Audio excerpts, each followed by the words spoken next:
Hello, a very, very good afternoon and a very warm welcome, a literally very warm welcome from outside because the Delhi summer is slowly picking up, but maybe it's not so warm here or it's comfortably warm here, as you say.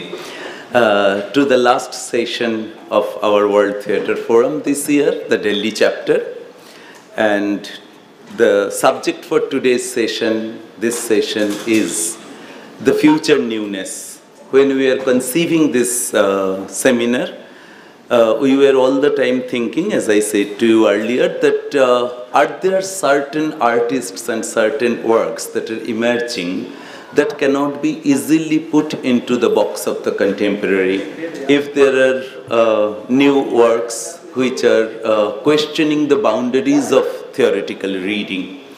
And we are very happy to have a whole series of cutting-edge artists in today's session.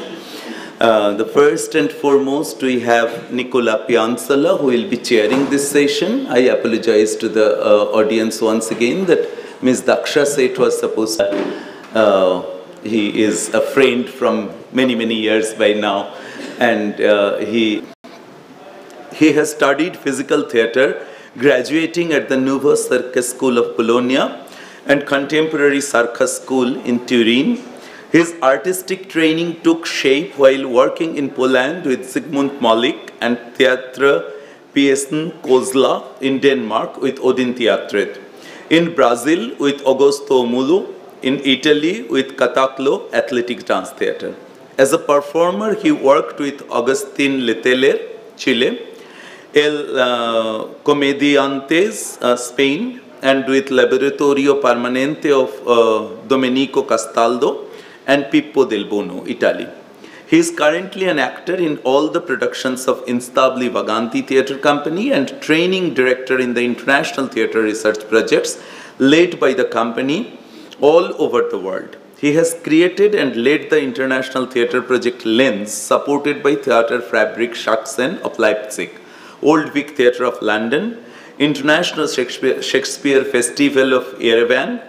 As a theatre pedagogue, he is specialized in physical training and acrobatics for actors, in theatre and circus arts for children, and for actors with handicaps. He has led workshops within the atelier of Grotowski Institute in Wroclaw, the International Workshop Festival, the BPAF International Festival, the Busan Summer Theatre Camp in South Korea, the 8th and 9th International Meeting of National School of Drama Schools in Mexico, Spectrum Festival Workshop in Austria, and the IIFUT, International Iranian Festival of University Theatre. He has won several national and international awards as a performer of the solo show Made in Ilva, including the nomination at the Total Theatre Awards of the Edinburgh Fringe 2014. He collaborates with the University of Bologna, Department of Music and Performance, where he gives workshops, work demonstrations, lectures and film screenings about physical theatre and Grotowski's work. He won the DAMS Award for his research and experience in theatre with actors with handicaps. He collaborates with Hysterio Theatre magazine, writing articles in Teatro Mondo, a publication on theatre in different countries, and with Fati di Teatro theatre webzine, where he is the editor of Instabili Vaganti, on tour, a section on the international theatre projects led in different countries by his theatre company. And then we have Liza Bassi. Yeah.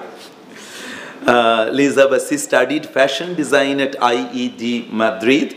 When graduating, she began to work as a fashion designer in Spain and abroad, Luxembourg and Brazil, among others. Over the years, she has collaborated with many companies, Tragaleguas Teatro, Teatr El Cruce, Fuegos Fautuos, Micomison, please forgive me for my bad Spanish, and worked as costume designer in public theatres such as Las Naves del Matadero, Teatros del Canal, Teatro Español, Teatro de la Zarzuela. She has worked for television series Amor en Tiempos, Revuelto, 2008, and public performances and multidisciplinary projects. Susanta Mandal was born in Kolkata, lives and works in Delhi Solo Show 2015 hard copy, Vadera Art Gallery, Delhi 2011. How long does it take to complete a circle? Gallery SKE, Bangalore 2007. It doesn't bite. Gallery SKE, Bangalore 1998. Assemblages, Art Heritage Delhi 1992. Recent works, Academy of Fine Arts, Kolkata, Selected Group Show, 2017, India Rewilding, 70 Years of Investigating a Nation, curated by Achia Lokhandwala, Gallery Odyssey, Mumbai, 2017, Online Dot, curated by Maki Nishida, Devi Art Foundation in collaboration with Japan Foundation, Delhi 2017, Art Narratives curated by Gayatri Sinha, Bikaner House, Delhi, and at BDL Mumbai 2017. Chobi Mela 9, International Festival of Photography, Bangladesh 2016 and 17. Intersect 16 equal to 1 mile. Susanta Mandal and Rajeshri Ramamurthy, Devi Art Foundation in collaboration with Gati Dance Forum. Delhi 2016, The Night Bitten Dawn, curated Salima Hashmi. The Devi Art Foundation in collaborated with Gujarat Foundation, Delhi 2015, The Contemporary 2, Who Interprets the World, 21st CMCA, Kanazawa, Japan 2014, World Explorations, Kochi Muziris Biennale 2014, Kochi, India 2014, Making History, Colombo Art Biennale 2014, Colombo 2014, Small Art is Beautiful, curated by Fabrice Gusto, Beirut Art Fair, Lebanon 2009, Art Xianzai, 20 Indian artists showed in MOCA, Shanghai, China, 2008, Third Nanjing Triennale, Reflective Asia, Nanjing, China. Mandal was artist in residence at Khoj International Residency, New Delhi, 2007, Brito International Artists Workshop, Bangladesh, 2008, and Tirtha, Sri Lanka, 2012. Mandal is part of the Layout Artists Collective formed in 2011, Delhi. And Mr. Achia Anzi, born in Israel, 1979. Achia Anzi did his MFA and BFA in sculpture from the University of Rajasthan in 2004 to 2010. Diploma and BA in Urdu Honours from the National Council for Promotion of the Urdu in 2008.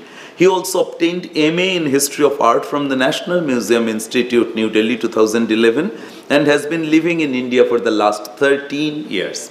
Selected shows include Nimrod's Descendants, curated by Gideon Ofra, Artist House, Jerusalem, Israel, 2011, Peaceful Be Your Return, O Lovely Bird, From Warm Lands Back to My Window, Threshold Art Gallery, New Delhi, 2012, Land of Nod, Threshold Art Gallery, New Delhi, 2014, Silent Call of the Earth, Outset India Stories, Institute of Cervantes, New Delhi, and Threshold Art Gallery, New Delhi, 2016.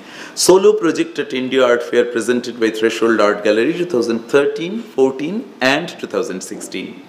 Incheon Biennale at Incheon, China, 2016. Jerusalem Biennale at Jerusalem in 2017. His translations from Urdu and Hindi were printed in several Hebrew newspapers and journals, forthcoming by Kibbutz Hamushad Publishing House. Selected short stories by Sadat Hassan Manto, translated to Hebrew. The artist is an assistant professor at O.P. Jindal Global University, Sonipat. And we then have Mr. Sergio Blanco, dramatist and Franco-Uruguayan theatrical director. Sergio Blanco lived his childhood and adolescence in Montevideo and currently resides in Paris.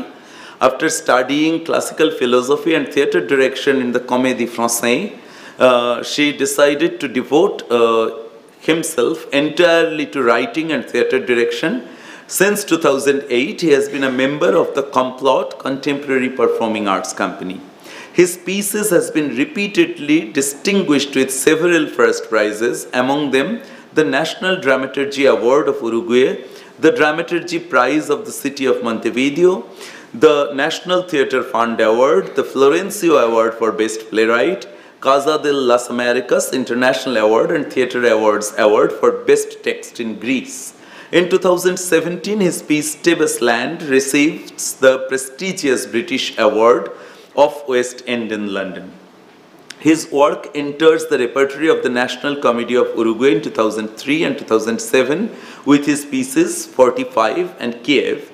Among his most famous titles are Slaughter, 45, Kiev, Opus Sextum, Diptych, Volume 1 and 2, Barbarism, Cassandra, The Jump of Darwin, Tebas Land, Ostia, Narcisso's Anger, The Bellow of Dusseldorf, and When You Pass Over My Grave. Most of his texts, besides having been published and represented in their country of origin, have also been translated into different languages and published in different countries. In recent years, his theatre has been premiered in France, Germany, England, Spain, Italy, Greece, Switzerland, Luxembourg, the United States, Argentina, Brazil, Chile, Colombia, Cuba, Mexico, and Peru. Specialized in the systems of performatic scriptures, has directed in different Latin American and European cities multiple workshops and investigations that culminate always in spectacles, performances, and public interventions of great call, as it was the case of Scenes of Penance and Autopsies. 10 playwrights in the public square, Louvre, Benliu, Africa Street, Whispers, and Campo Blanco, with Uruguayan photographer Matilde Campodonico. Parallel to his work as playwright and director, Blanco has an intense academic activity that has led him to teach seminars, courses, and conferences in different European and Latin American university and cultural institutions. Between 2008 and 2014, he works for the Ministry of Education and Culture in France, coordinating and directing literary writing workshops in different educational centers, and in March 2013, he is appointed by the Carlos III University of Madrid artistic director of the European Crossing Stages project that he met for 2 years different universities and artistic institutions from different European countries. That same year, he was invited by the National Comedy of Uruguay to direct the first seminar of national dramaturgy, and in 2014, the National Institute of Performing Arts of Uruguay entrusted him with the direction of a scenic investigation that Blanco will carry out during a whole year with 8 researchers, and that will revolve around the theme of autofiction, saying on stage. In August 2013, he premiered Tebas Land. In March 2015, Ostia, a text that is interpreted by him together with his sister, actress Rosana Blanco. In August 2015, Narcisso's Wrath, with his performance of playwright, director and actor Gabriel Calderon. And in August of the 2017, it releases his last autofiction, The Roar of Dusseldorf. He is currently preparing the assembly of his latest text, When You Pass Over My Grave, that will be released in 2018 in Montevideo, Uruguay. At the same time, he is preparing to direct the cast of the National Comedy of Montevideo. This is roughly the introduction, but as all of them are friends and known by both their works and personally, I would say that I am in the august company of possibly the world's a series of most emerging artists who will be in the history of theatre, performance, and visual art in all the coming decades. And I am very, very honored of having an august presence. And I would now request Mr. Nicola Pianzola to come and kindly take the chair and preside the session.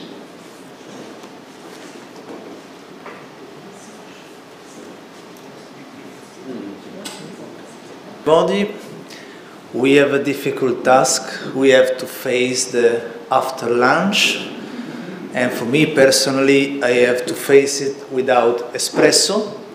So I will engage on myself in this new role. It's something emerged yesterday by urgency, but I wish to stay with my colleague today and help them to set this discussion, this debate in this last session, this last opportunity we have this year to focus on newness. So I would really love to have a space for questions, and not only simple questions, but really to open a real debate, a real confrontation. This is a new role for me, chair.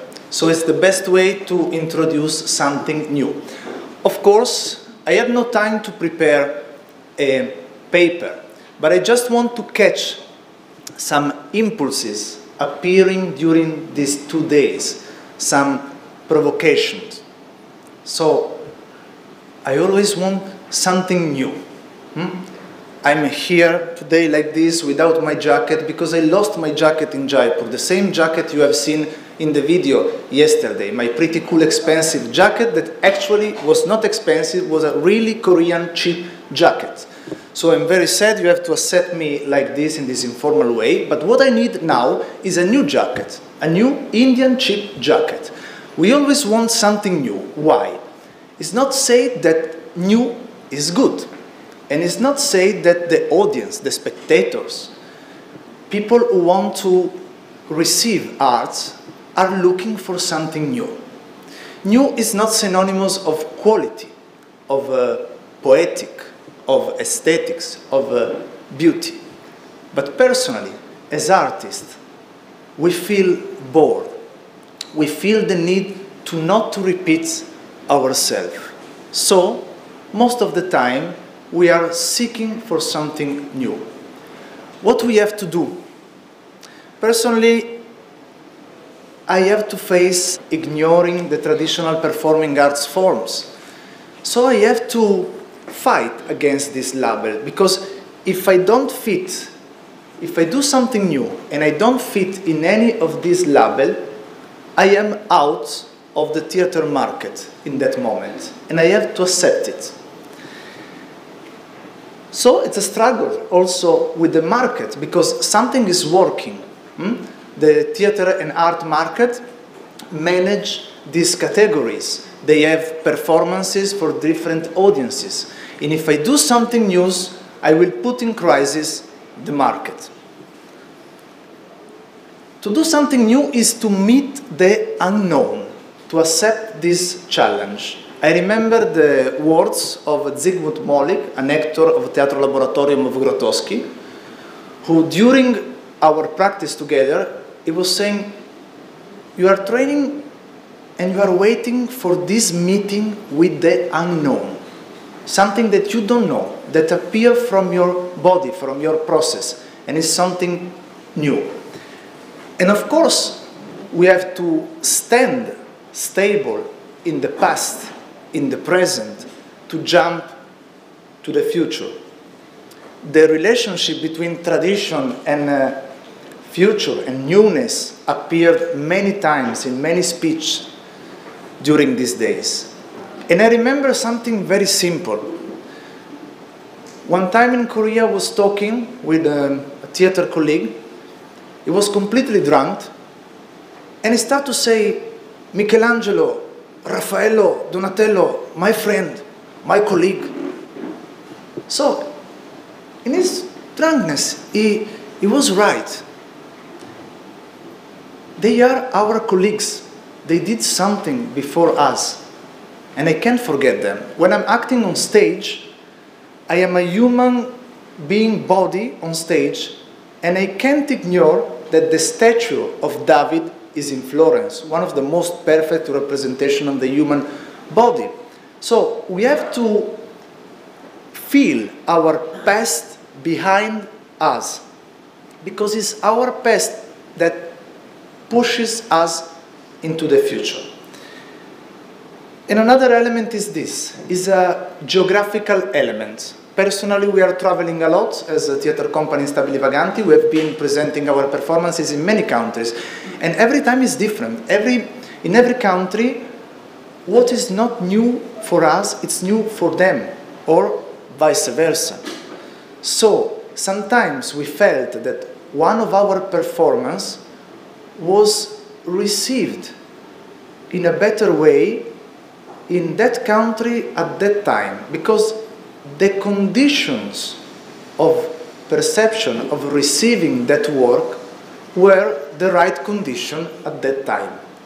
So we have many elements changing the provocations in the speakers, in the people listening. I will not steal any more time. And I will give the word to the first speakers, asking kindly to try to be in 20 minutes. So we will have time to deep each plot, each theme, each new things emerging from this conversation. So I welcome Achia to take my place.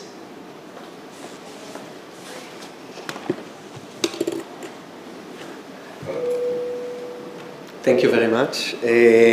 Thank you for N.S.D for inviting me to speak here.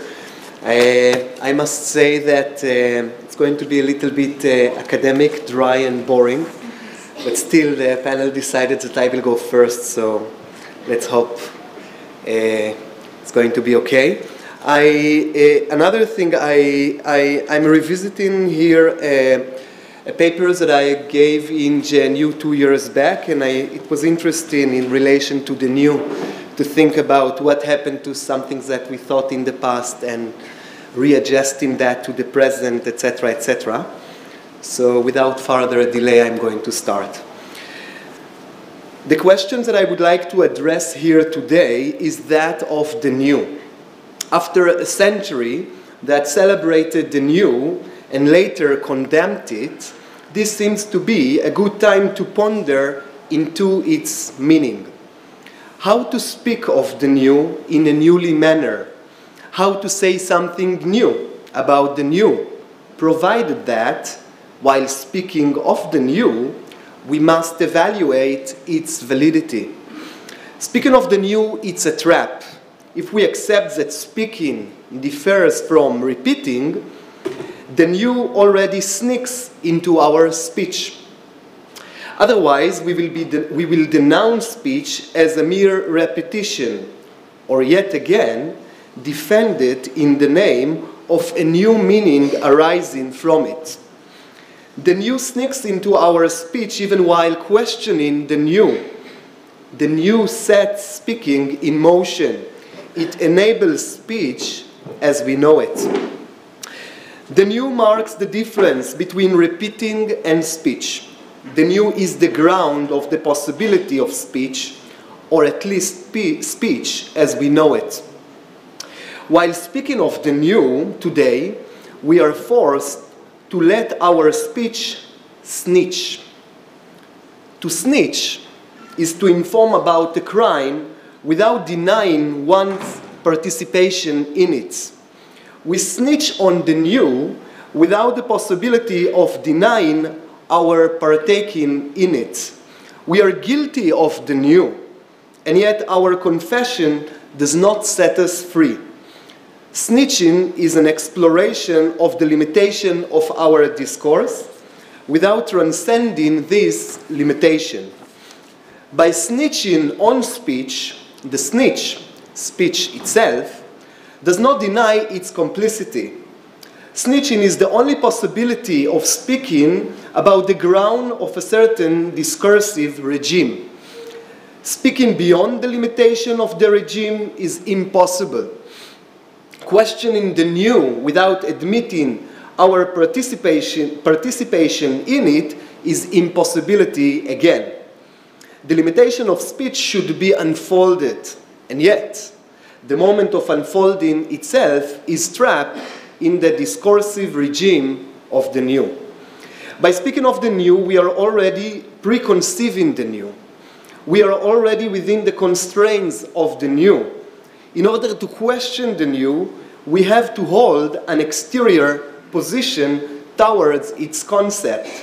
When this position is impossible, one can only snitch. Should we accept the authority of the new? Can we establish a discourse which is free from the new? Do we understand the new? What do we expect when we construct a new phrase, be it lingual or visual, philosophical or artistic? What is the use of snitching if one cannot speak beyond the discourse? The answer that I would like to propose is that by snitching, we set the new in motion.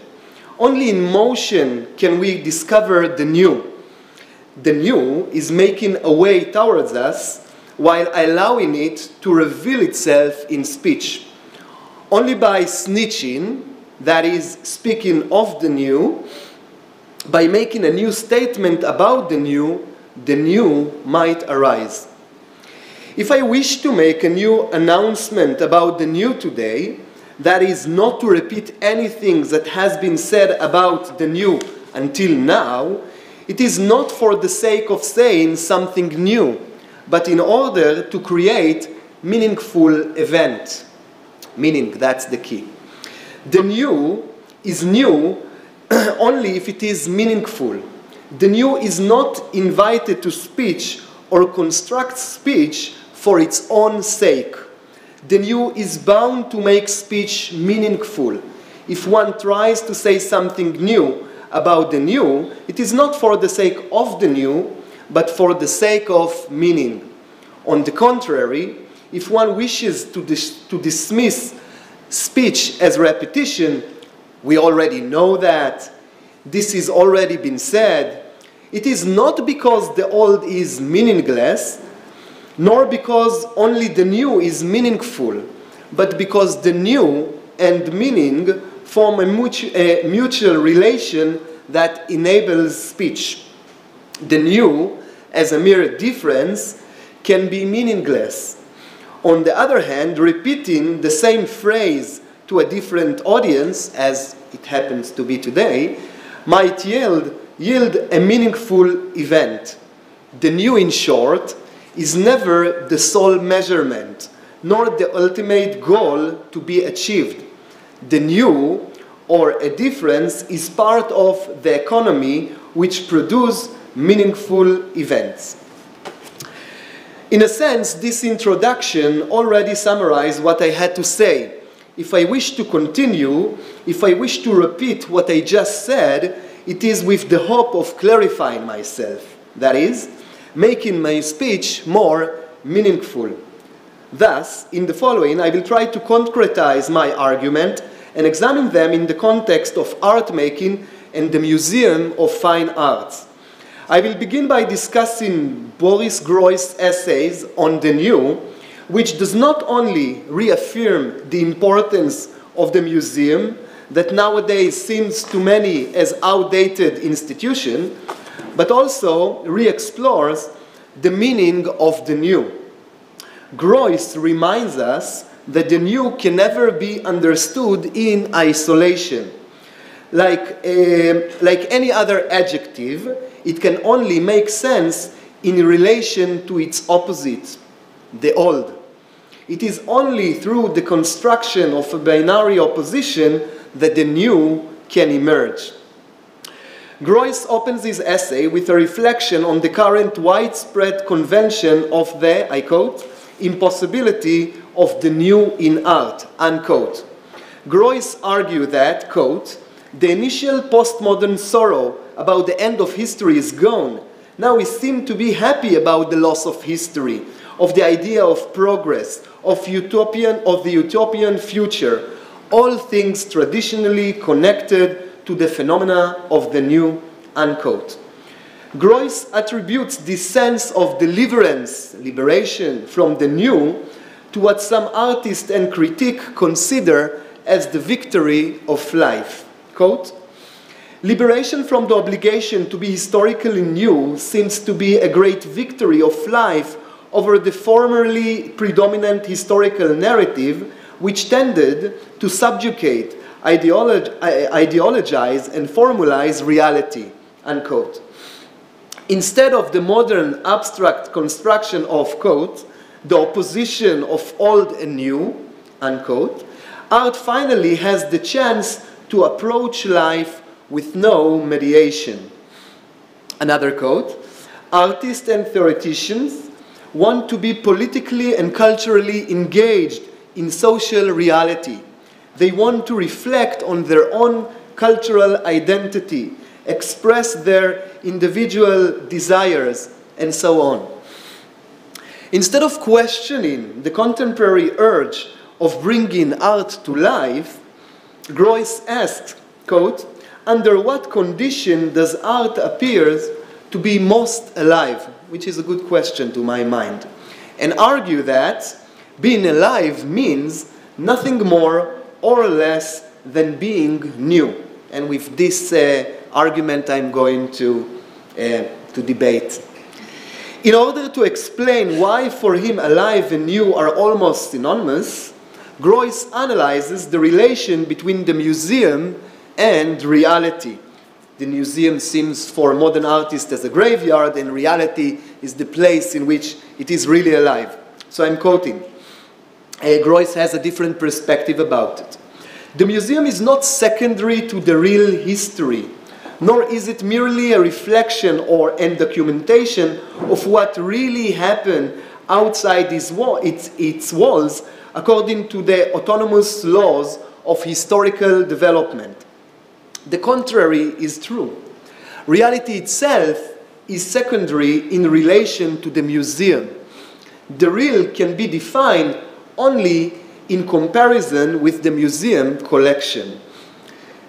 Unquote. This brilliant inversion of the relation between the museum and the real enables a different perception of the museum's apparatus.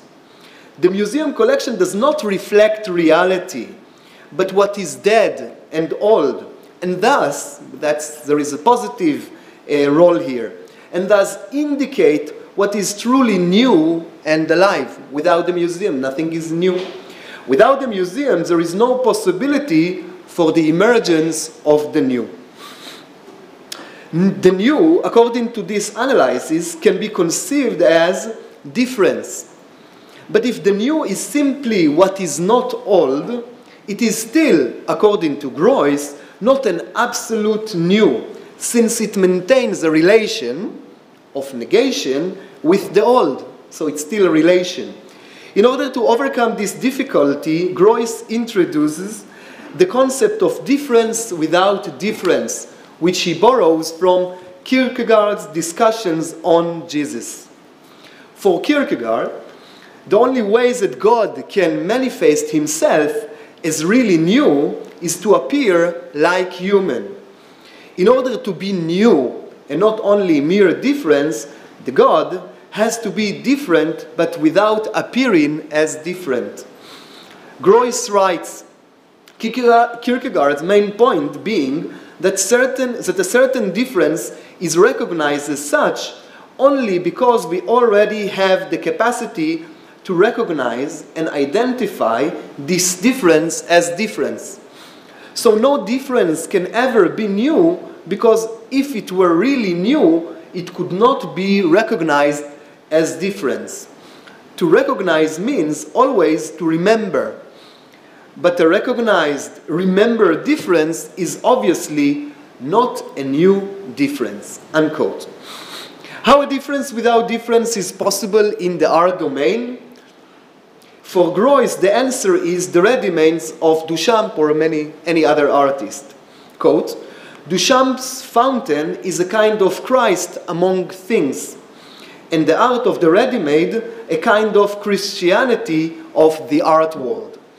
This leads, unquote, this leads Groys to a rather strange conclusion. Quote, today, to be really new, an artwork cannot even repeat the old differences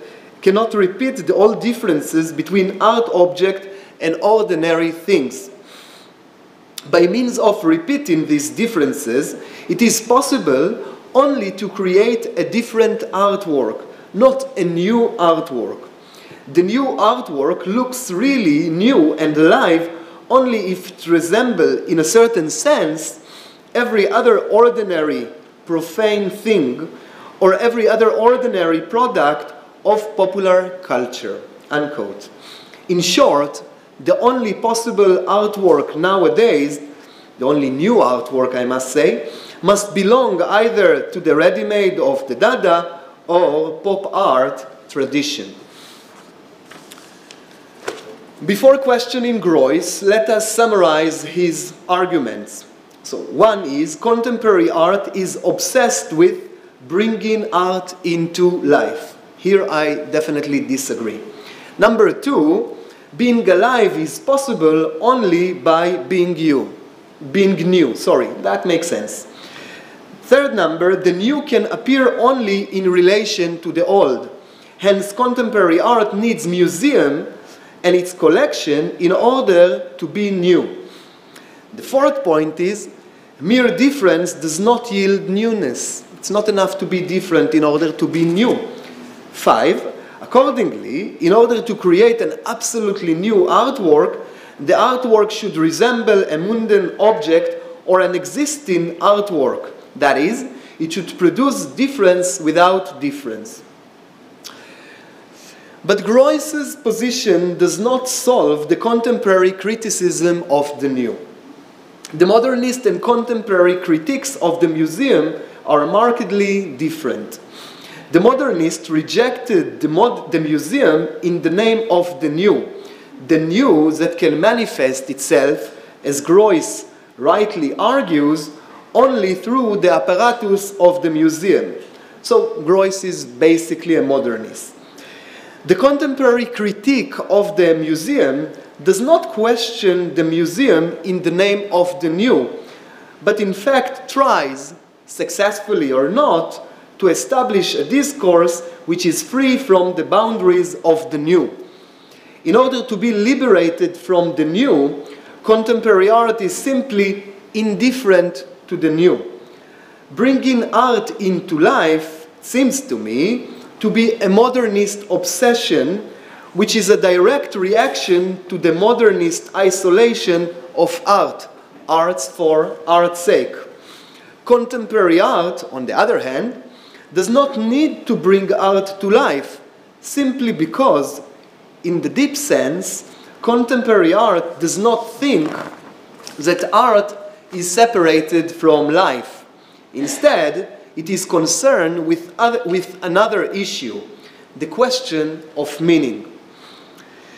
From a contemporary perspective, Groys' theory can be read as a parody of the obsession of the modernist artist with the new and the avant-garde Sisyphean struggle with the museum. The 20th century's fascination with the new reaches its culmination with Groys's concept of the new, an empty play of special movements and differences, in and out and in the museum. The modernist new has nothing new about it if its only possibility of appearing as new, as Groys rightly claims, is to be different from the artworks in the museum collection. Paradoxically, and I think that was hinted already by different speakers, in order to be new, art has to abandon its obsession with the new. Nevertheless, the relation of contemporary art with the new is markedly different. But this does not mean that contemporary art managed to escape from its spell, the spell of the new. If a contemporary artist reinstalls ready-made in the museum in order to show that a ready-made can also be a work of art, we will simply say that he repeats Duchamp's urinal. There is no need for that. And still we see many ready-mades, so why? The fountain is already in the museum, and there is no need to simulate it. The ready-made was accepted as a legitimate art form, and now it must act as a mean to introduce something beyond itself. It is not new by resembling or disresembling a mundane object, but by bringing a new meaning. It is only due to the expectation of a new meaning that we accept contemporary ready-mades, and not because they introduce difference without difference. It is on the ground of meaningfulness and not their newness that we validate their existence. Thank you very much.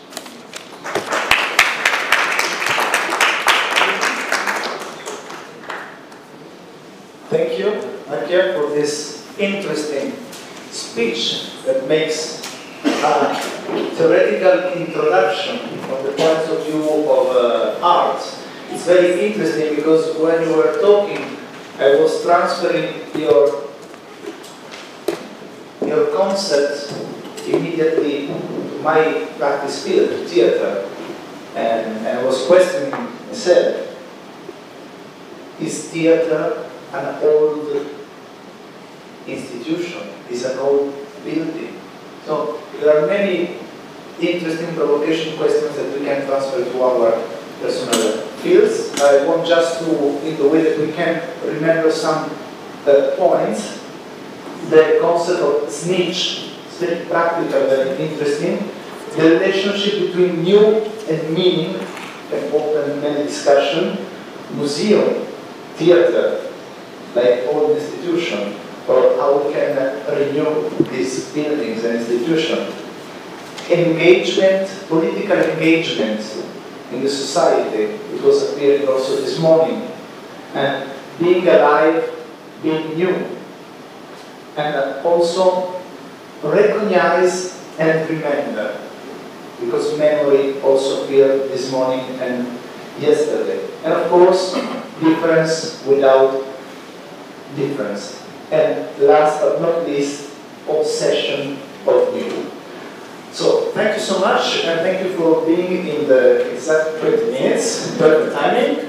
And now I want to give word to Sergio. I call everybody by name. Raffaello, Michelangelo, Sergio.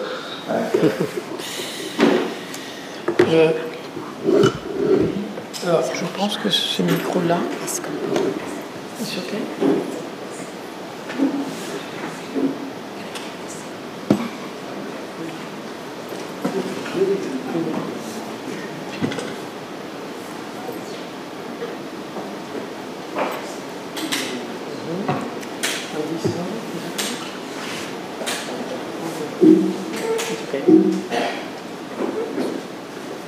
OK.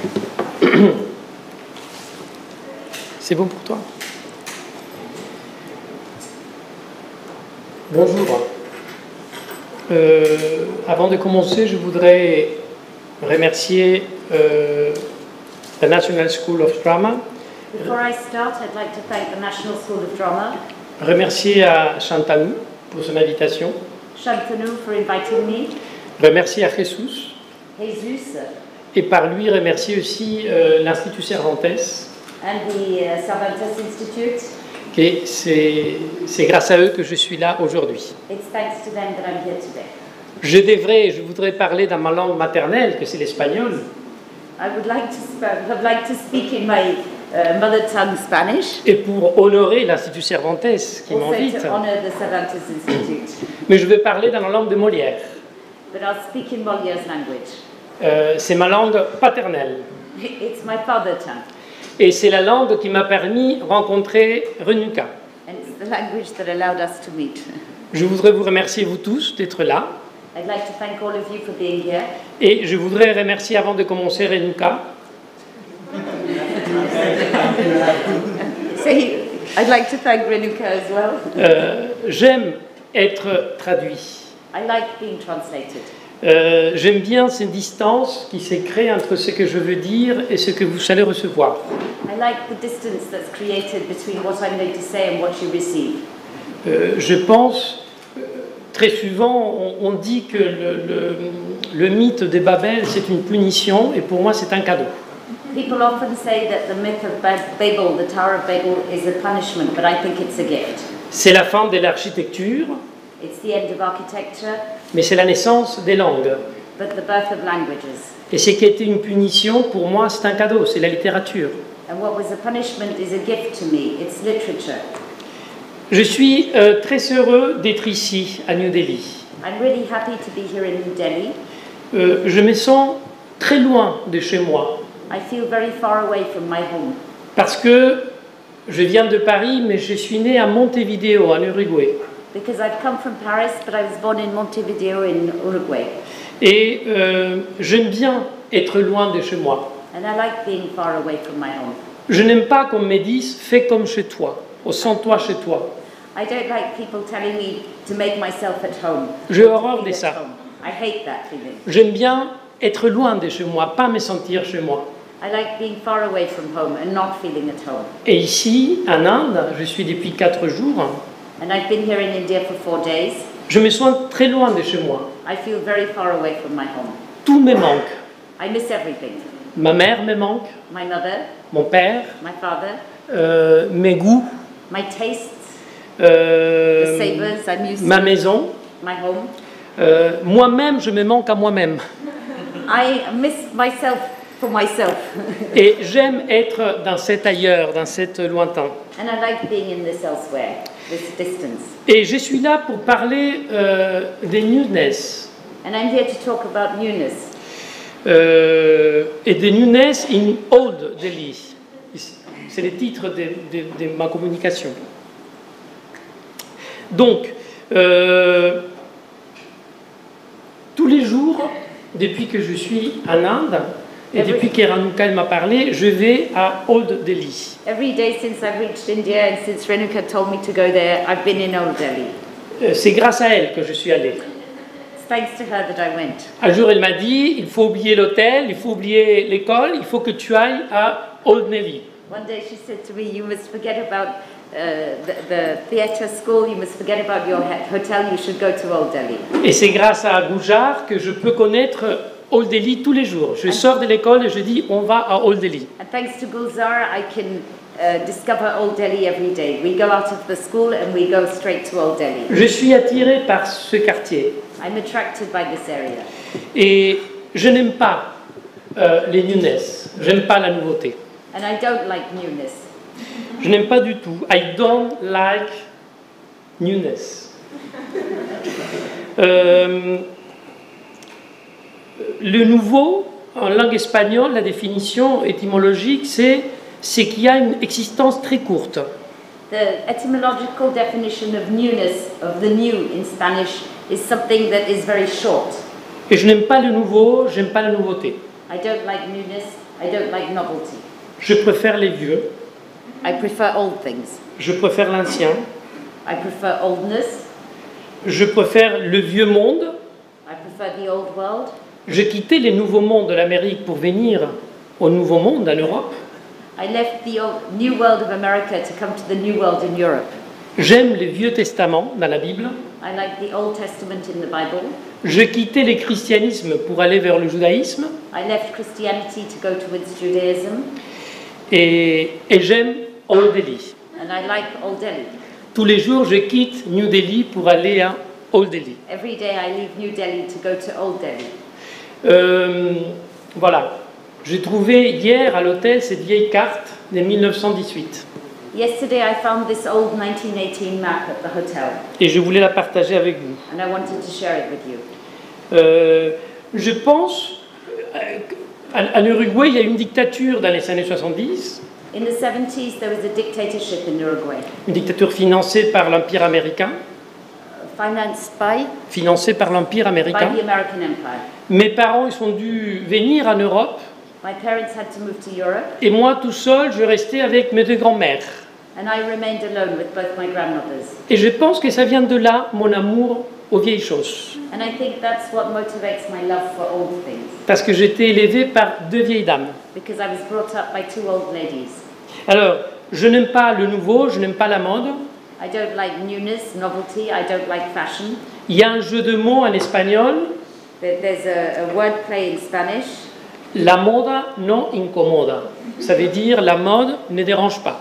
Which means that the fashion doesn't disturb. Voilà. Et moi, j'aime incommoder. And I like to disturb. J'aime pas le confort. I don't like comfort. J'aime pas être à l'aise. I don't like being comfortable. J'aime bien perturber et être perturbé. I like disturbing and being disturbed.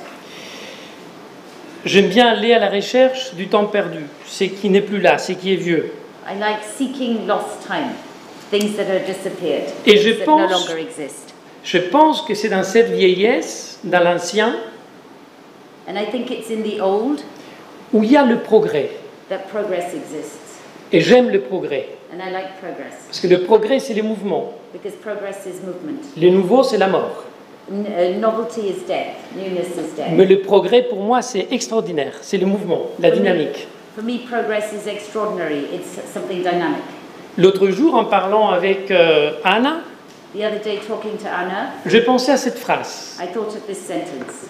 C'est un hommage pour Anna et pour toi. It's a homage to both of you. Torniamo all'antico, sarà un progresso. Giuseppe Verdi. Ça veut dire retournons à l'ancien, ça sera un progrès. It means let's return to the old, that would be progress. Donc, comme j'aime les vieux et comme j'aime le progrès, je vais dans le théâtre à la recherche de l'ancien.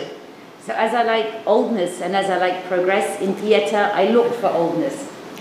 Et comment, la question que je me pose, c'est comment faire que le théâtre que nous faisons aujourd'hui, en 2018, retourne à l'ancien.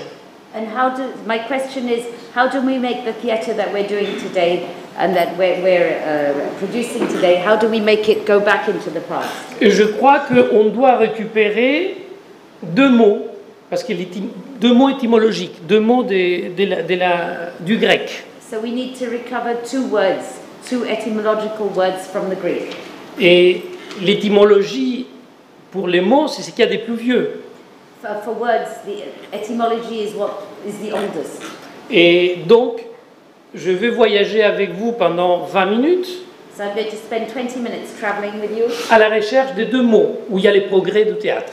seeking two words in which we'll find the progress of theatre. Opsis, Opsis un théâtre. C'est impossible à traduire. and theatron. Opsis théâtron. Donc je vais d'abord parler pendant 10 minutes de l'opsis et ensuite après je vais parler du théâtron. Merci. So I'll spend 10 minutes talking about opsis and then 10 minutes talking about theatron. Voilà. Et c'est en allant vers l'opsis et les théâtrons qu'à mon avis le théâtre peut progresser. And it's by going towards these two notions that I believe theatre can progress. Je vais commencer par l'opsis.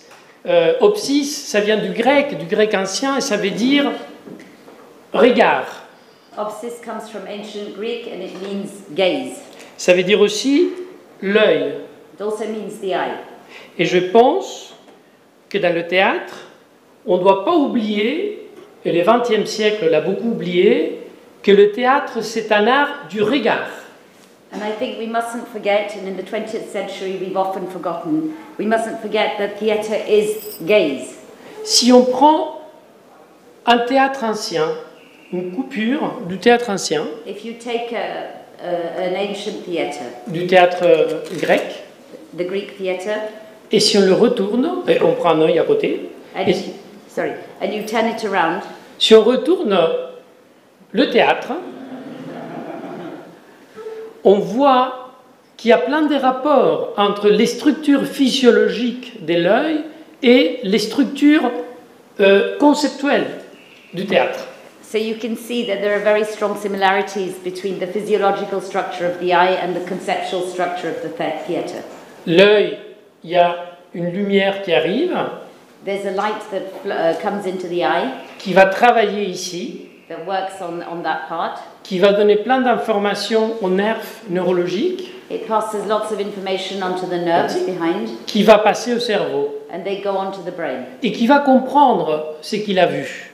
And therefore we'll understand what the eye understands what it's seen. Le théâtre, c'est similaire. Il y a des histoires qui vont venir, des mythes qui vont venir de la mer, So the theatre is similar. There are myths that are going to come from this part here. qui vont travailler dans cet espace qui s'appelle la skéné, l'orchestra, They're going to work in that part of the space that's called the scène and the orchestra, qui vont être interprétés par la cité, par le public, and they're going to be interpreted. All of this is going to be interpreted by the city or by the public. et qui va passer une information à un cerveau collectif de la société. And the information will pass on to the collective brain of society. Donc, il ne faut pas oublier que le théâtre, à sa base, c'est un art essentiellement du regard, opsis. And so we mustn't forget that fundamentally theatre is an art of the gaze, opsis. Je m'amuse très souvent à penser que les théâtres élisabétains I often enjoy myself thinking that Elizabethan theatre, de Shakespeare, il avait aussi la même structure de l'œil. Shakespeare's Elizabethan theatre had the same structure as the eye. Et c'est pareil aussi pour el Corral de Comedias en Espagne. And it's also true for the spaces in Spain. Je m'excuse de la copie qui n'est pas bonne, mais hier, au dernier moment, je n'ai pas réussi à trouver une meilleure. Sorry for the bad quality of the copy, but I couldn't find a better one yesterday. Donc, là, on a un théâtre élisabétain de Shakespeare, donc on est vraiment dans le monde de l'opsis, du regard. So in Elizabethan Shakespearean theatre, we're really in the world of opsis, of the gaze. Donc, je pense que nous, hommes et femmes du théâtre, So I think we, men and women of the theatre, on doit se poser la question de qu'est-ce qui arrive avec le regard des spectateurs aujourd'hui. we should ask ourselves, what happens when, with the spectator's gaze today? Très souvent, on est dans des débats littéraires, Often we're in literary debates, mais le théâtre, ce n'est pas la littérature. but theatre isn't literature. Le théâtre dans la littérature, c'est quelque chose de mort. Theatre in literature is something that's dead. C'est un dramaturge qui le dit, And I'm a playwright saying that. mais c'est mort. It's dead. J'adore la mort et c'est très beau, I like death. It's wonderful, mais c'est mort. but it's dead. Le théâtre, c'est lui dire à ce texte, comme Lazare, lève-toi et marche. The theatre is like saying to the text, get up and walk, like in Lazarus's case. C'est un miracle. It's a miracle. Le théâtre, il n'est pas dans le texte littéraire, il est dans la chair. Theatre isn't in the literary text, it's in the flesh. On pourrait dire que le théâtre, la parole théâtrale, c'est une parole qui cherche la chair. You could say that speech in theatre, theatrical speech, is speech that seeks flesh. Donc on doit se poser la question, qu'est-ce qui arrive à l'œil? Qu'est-ce qui se passe avec l'œil? So we're going to ask ourselves, what happens with the gaze? Il y a une image que j'aime beaucoup de Louise Buñuel, 1929, Les chiens andalous. This is an image by Buñuel that, from 1909, 1929 that I like a lot.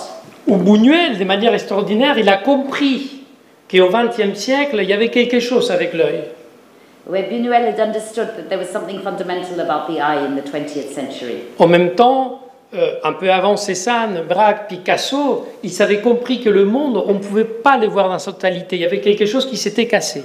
So before Cézanne, Braque and others, he had realized that you couldn't see the world in its totality with your eyes, that there was something that had been ruptured.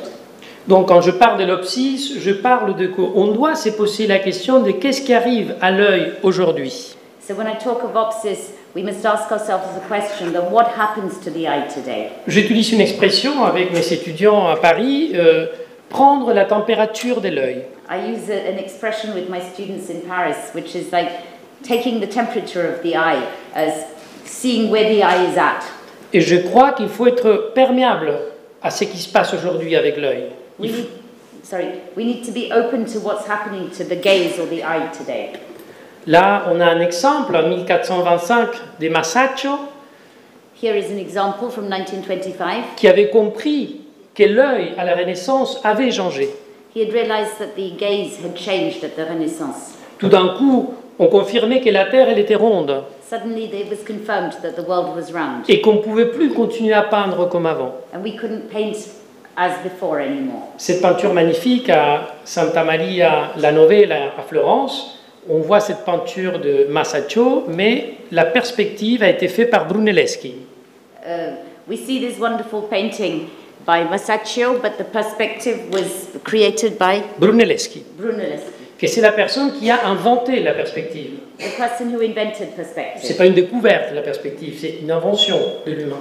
It wasn't a discovery, it was a human invention, perspective. Donc, commençons par réfléchir, qu'est-ce qui se passe avec l'œil aujourd'hui? So let's ask ourselves, what's happening to the eye today, to the gaze? Je développe des projets depuis des années à Paris et à Tokyo, I've been working on projects in Paris and Tokyo for years avec des équipes des ophtalmologues, with teams of ophthalmologists, des ingénieurs du regard engineers of seeing, et des groupes militaires sur la captation du monde satellitale. and military groups working on satellite images of the Earth. Et j'ai travaillé dans ce projet en tant qu'homme du théâtre. And I work on this project as someone from the theatre Et world. on se pose tous des questions, qu'est-ce que ça arrive avec le regard? And we're all asking the question, what is happening to the way we see? On arrive, et je pense qu'on est dans ce qu'on peut dire une société, oui, un mode de vie panoptique. You could say that we've reached a point in society with a panoptical view of Où il y a the une world, espèce d'œil absolu qui nous regarde tout le temps. where there's a sort of absolute eye that's looking at us all the time. On est tout le temps regardé. We're looked at all the time, we're watched all the time. une autre perspective, pardon. Voilà, je m'étais un peu... Another perspective, just. Voilà, donc c'est la société, les panoptiques, c'est ces systèmes des prisons. This is panoptical society with its system of prisons, Où on peut observer en permanence. where you can be watched permanently. Là, il y a un exemple plus clair, à Cuba, This is a better example in Cuba, où on peut, au centre, observer tout le monde. where from the center you can watch everything and Nous, everyone. nous sommes aujourd'hui dans une société plus moderne, donc on a ces types de panoptiques. This is a more modern society, so we have this type of panoptics. Quelque chose qui m'a impressionné du métro de New Delhi, Something that struck me in the metro in New Delhi. il y a à peu près entre 5 et 6 panneaux dans chaque station où c'est marqué « On vous surveille ». There are at least 5 to 6 boards in each station that says that you're being watched. Et dans certaines stations, c'est écrit en hindi « On vous surveille », mais pas en anglais. And in certain stations it's written in Hindi, you're being watched, but the English translation isn't there. C'est très inquiétant. It's very worrying. Aujourd'hui, on est dans cette espèce de surveillance qui nous regarde tout le temps. Today we're being monitored and we're being watched all the time. Les derniers chiffres européens de l'année 2016, l'homme en Europe et la femme, elle est surveillée entre 1h, 1h30 par jour. The latest figures in Europe from 2016 say that men and women are being watched between 1 or 1.5 hours a day. Donc nous sommes dans cette espèce de société qui regarde tout, comme cette image finale de Batman. So we're in this kind of society that's always looking at everything, like in this final image of Bergman's. Donc on est dans un regard absolu. On regarde aussi le corps d'une manière presque obscène. So we're in this kind of absolute gaze, and we also look at the body in this kind of obscene manner. C'est une image qui vient de Tokyo, qui n'a pas plus de 2 mois, où on peut détecter maintenant des maladies qu'on détectait, ça fait pas 10 ans. So this is an image from Tokyo. It's less than 2 months old, and with images like this, we can now detect diseases that we couldn't detect before. On est regardé avec des coupures extraordinaires. We looked at it in amazing sections. On est regardé même avant de naître. We're even looked at before we're born. Les derniers types d'échographie, on peut voir le geste de l'enfant avant de naître. In the latest type of ultrasounds, you can even see children's gestures before the child is born. Et on pourrait s'inscrire, alors quelque chose qu'il dit ici Andy Warhol, qui est très intéressant, enfin que j'ai dit et que Andy Warhol les traduit en peinture, il y a quelque chose que je voudrais leur dire. There's something in this image by Andy Warhol that Warhol translates into painting that I'd like to say. Le fait d'être observé en permanence, ça risque de transformer les sujets en objets. The fact of being observed permanently is likely to transform the subject into an object. Et Andy Warhol, d'une certaine manière, en parlant de ces systèmes stars, And in a way, by talking about this star system, Warhol, oui, the World Star, By talking about all the Liz world Taylor, stars. Marilyn Monroe, il suit une logique dans laquelle l'humain se transforme en objet. he follows a logic where the human being has been transformed into an object. On est dans ce que Gerard Waxman, c'est un grand théoricien du regard, We're in what Gerard Wajman, a great theoretician of the gaze, cet œil, ce regard absolu, elle met à l'humanité en scène. he says this gaze is the absolute gaze and it stages human beings. On est tous en train de regarder, mais on est tous en train d'être regardés aussi. We're all always watching, but we're all always being watched. At Facebook, the same time. Instagram, GPS, les systèmes satellitales, les fibres endoscopiques, fibroscopiques, c'est tous des réseaux de All the regard. different networks, Facebook, Instagram, Facebook, all the GPS. different GPS systems, everything that's watching us all the time. Et il y a, d'une certaine manière, tout est vu, quelque chose qui a inventé Hitchcock, tout doit être vu en plein jour. And in a way, something that Hitchcock invented is that everything must be seen in broad daylight. Quelques années plus tard, Kubrick, il va dire on doit tout regarder. And a few years later, Kubrick says we have to look at everything, we have to watch everything. Et si on pousse la logique, on arrive là. And if you take it further, this is where we get to.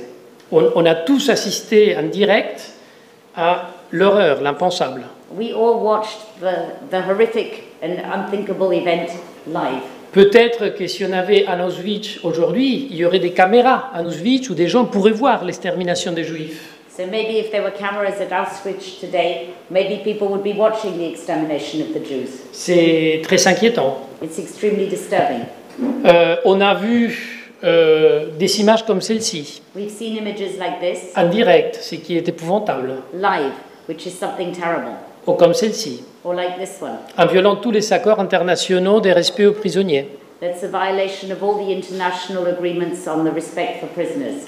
Mais on est aussi dans le regard des accidents et la fascination des accidents. But we're also watching accidents and we're fascinated by accidents. Les places les plus chères pour le photographe dans les rallyes, c'est aux endroits où il peut y avoir des accidents.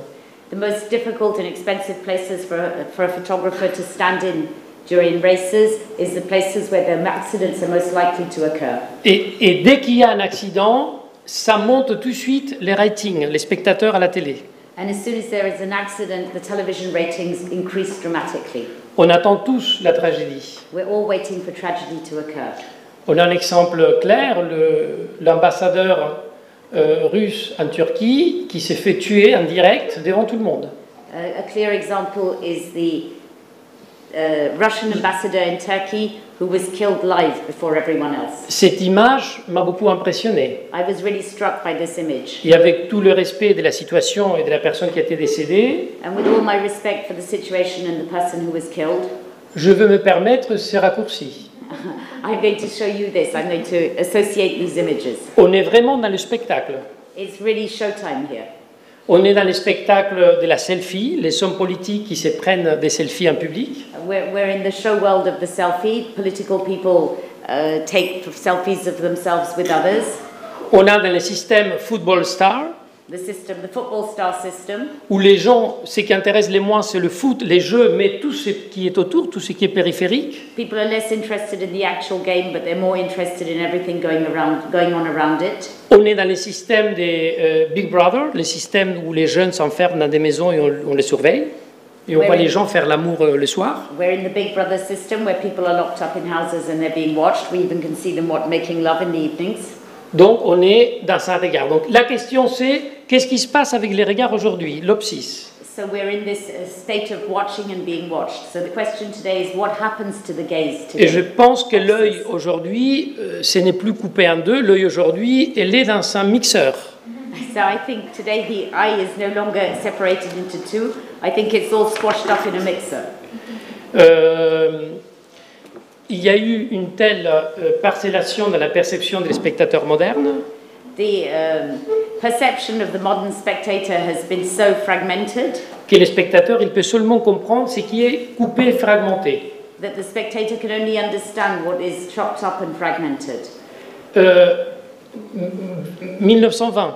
1920, this quote comes. Aujourd'hui, on doit comprendre que l'œil n'est plus l'œil d'avant. Today we can understand that the gaze is no longer the gaze that existed before. S'il nous plaît ou nous plaît pas, c'est un autre débat. Whether we like it or not is a different question. La réalité, c'est que c'est un regard qui est fracturé. The reality is that the gaze we have is a fractured Et qu'on gaze. doit répondre à ce besoin du regard. And we have to fulfill this demand of the gaze. Les spectateurs, quand ils viennent voir nos pièces, ils sont habitués à un mode de perception qui n'est plus linéaire. When spectators come to see our shows, they're used to a mode of perception that is no longer linear. On est dans la fin de la galaxie Gutenberg. We're at the end of the Gutenberg galaxy. On est dans un retour à une esthétique du chaos. We're returning to an aesthetics of chaos. Mes neveux, qui sont 20 ans, My nephews who are 20 years old, quand ils mangent à table dans la famille, when they eat at home at table, ils in sont the family, tous avec leur téléphone. or each one of them is with their phone. Et mes parents, ils sont pas contents. And my parents are really annoyed about Et it. je leur dis, c'est normal, eux ils peuvent, nous ne pouvons pas, mais eux ils peuvent. And I say to them, it's normal. They can do, but we can't. Un adolescent aujourd'hui peut être là et là et là et là et partout. And an adolescent today can be all over the place. He can be with his phone, he can be with you, he can be everywhere at the same time. Je ne sais pas si c'est bien ou pas, je laisse ça aux psychologues I don't know whether it's good or not. I'll leave that up to the psychologists et aux neurologues and to the neurologists et aux politiques. and the politicians. Moi, je dois travailler avec cet œil. For my part, I have to work with this gaze. Donc, c'est un œil qui est fragmenté, c'est un œil qui regarde comme ça. It's a fragmented gaze. It's a gaze that watches like this Et qui a besoin de ça. and that needs this. C'est un œil qui ressemble beaucoup à l'œil de certains insectes. It's an eye that resembles the eyes of certain insects. Cela reproduit l'œil de certains insectes qui regardent la réalité de plusieurs perspectives. Insects that are watching reality from different perspectives simultaneously. Donc, nous, hommes et femmes de théâtre, on doit savoir qu'on travaille pour cet œil. And we, men and women of the theatre world, must be aware that this is the kind of gaze or eye that we're working for. Et nous, dramaturges aussi, on doit se poser cette question et arrêter d'écrire comme on écrivait avant. And as playwrights as well, we need to ask ourselves this question, and we need to stop writing the way we used to. Parce qu'aujourd'hui, l'œil va à une vitesse et demande à être sollicité en permanence. Because today the eye moves very, very quickly, and it wants to be attracted permanently. Nike et Adidas l'ont bien compris. Nike and Adidas have understood this very well. Et c'est pour ça que les jeunes sont fascinés devant une pub ou une publicité de Nike et Adidas. And that's why young people are fascinated by the Nike and Adidas advertisements. Moi, je dois aussi le comprendre. I need to understand that too. Pour monter Hamlet, In order to stage Hamlet. au Arlequino, servidor de deux patrons, en Goldoni, peu importe, mais je dois comprendre cet œil. Whatever I'm staging today, I need to be able to understand this gaze. Je suis un peu plus de 20 minutes à cause de la traduction. Extra time to Yes. Sergio because of the translation, if you don't mind. Mais il me reste 10 minutes, 10 minutes c'est bon. Le deuxième, c'est Théâtron, c'est beaucoup plus court. Okay, so now we'll come to Théâtron. It's very short. It's much shorter. Et toujours dans cette recherche de l'ancien, de la même manière qu'en cherchant l'opsis, je cherche la modernité. So in the same way that I'm seeking modernity in Opsis, I'm looking for the old in Théâtron. Je pense que le théâtron, c'est pareil. C'est par le théâtron qu'on peut trouver la modernité. And I think it's the same thing. By Théâtron, we can find modernity. Et surtout le progrès. And progress in particular. Théâtron, c'est un mot grec aussi. Théâtron is also a Greek word. J'imagine qu'ici, nous le savons tous. I'm sure you all know here. Qui veut dire lieu d'où on regarde. It means the place we are looking from. C'était la structure où s'asseyaient les publics. It was the structure where the audience used to sit. Attention, c'est une structure en bois, pas en marbre. It was a structure made of wood, not marble. Le marbre, il arrive avec Auguste en 42. Marble arrives with Augustus. Très souvent, j'ai mes étudiants qui sont à Athènes et qui disent « ça c'est magnifique, on est sur le théâtre où il y était Sophocle ». Non, le théâtre c'était en bois. Often I have students who say that this is wonderful, in the theatre where Sophocles is. On le montait, on le démontait. But it used to be made of wood and it used to be put up and taken down. Donc, théâtron, l'origine de notre mot, le ADN de notre travail, de notre office. So théâtron, it's the DNA of our work, of what we do. Ça veut dire lieu d'où on regarde. It means the place where we're watching from. Le plus important dans le théâtre, c'est le spectateur. What's most important is theatre is the spectator. C'est lui qui doit tout faire. He has to do everything. Et c'est le seul qui est essentiel. And he's the only one that's indispensable to theatre. Il peut avoir théâtre sans producteur, oui. You can have theatre without a producer, yes. Il peut avoir théâtre sans dramaturge, oui. You can have theatre without a playwright, yes. Il peut avoir du théâtre sans metteur en scène, oui. You can have theatre without a stage director, that's possible too. Il peut y avoir des théâtres sans acteurs. You can even have theatre without actors. Grotowski, quand il disait que le théâtre ne pourrait jamais faire l'économie de l'acteur, ne savait pas ce qui allait se passer. Grotowski, who said you could never have theatre without actors, didn't know what was going to happen next. Aujourd'hui, on a à Tokyo des androïdes qui jouent. Today you have androids acting in theatres in Japan. Et qui sont préparés de telle manière And they're prepared in such a way qu'ils peuvent pleurer, that they can cry, qu'ils peuvent réagir en direct à certains mouvements de l'autre, they can respond immediately to certain movements, et que si le public il bouge, il est sensible, il y a des capteurs, and il peut le voir. And it has sensors to be able to realize when the audience is moving. J'ai eu la possibilité, la chance de travailler avec un. I was lucky enough to be able to work with one of them. Mais le seul qui est fondamental c'est les spectateurs. But the only person who's indispensable for theatre is the spectator. S'il n'y a pas de spectateurs, il n'y a pas de théâtre. Without a spectator, there's no theatre. Donc quand je dis des pensées au théâtron, c'est qu'on doit savoir qu'il est essentiel. So when I say that we need to think about theatron, we need to know that it's fundamental. Ils sont le pouvoir. The audience has the power. Ariane Mouchkine, que vous connaissez très bien, Ariane Mouchkine, whom you all know very well, avant que les publics rentrent, before the audience comes in, elle tape 3 fois à l'entrée et elle dit « Le roi, il rentre she bangs 3 times at the entrance and she says the king is entering. ». C'est une tradition qui vient de Louis XIV, c'est des Molières. It's a tradition from Louis XIV's time, from Molière. Une des pièces les plus grandes au théâtre, des Pirandello, Les géants de la montagne, One of the greatest plays of all time.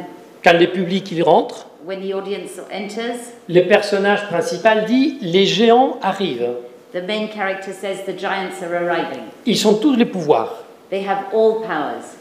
Et si on parle qu'il y a un axe And if we say there's an axis, intra-scène, an intrascenic axis in the middle of the stage, on doit reconnaître qu'il y a aussi un axe extra-scénique. also an extrascenic axis. On l'appelle eje théatron, axe théatron, ça veut dire reconnaissance des spectateurs. Which also means recognition of the spectator. Je pense que de la même manière que dans l'opsis, je parlais de prendre conscience du regard, Just as in Opsis, I said we need to become aware of the gaze. quand je parle du théatron, c'est qu'on doit activer ces systèmes d'approche au public. So when I speak of théatron, we need to activate these systems of entering into contact with the audience.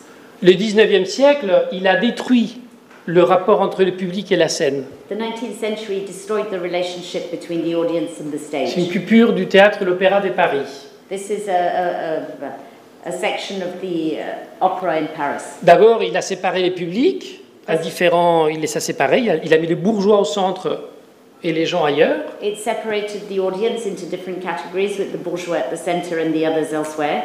Ensuite, il a éteint la lumière. And then it turned out the lights. Avant le théâtre, il était toujours en plein jour. Before theatre always took place in broad daylight. Shakespeare, Lope de Vega, Goldoni, Sophocles, tous étaient en plein jour. All these playwrights, the Et theatre was all acted tout le out monde était in mélangé. daylight. And everyone was mixed up together at the time. Et en dernier, ils ont créé, regardez bien là, le rideau. And then finally they created the curtain.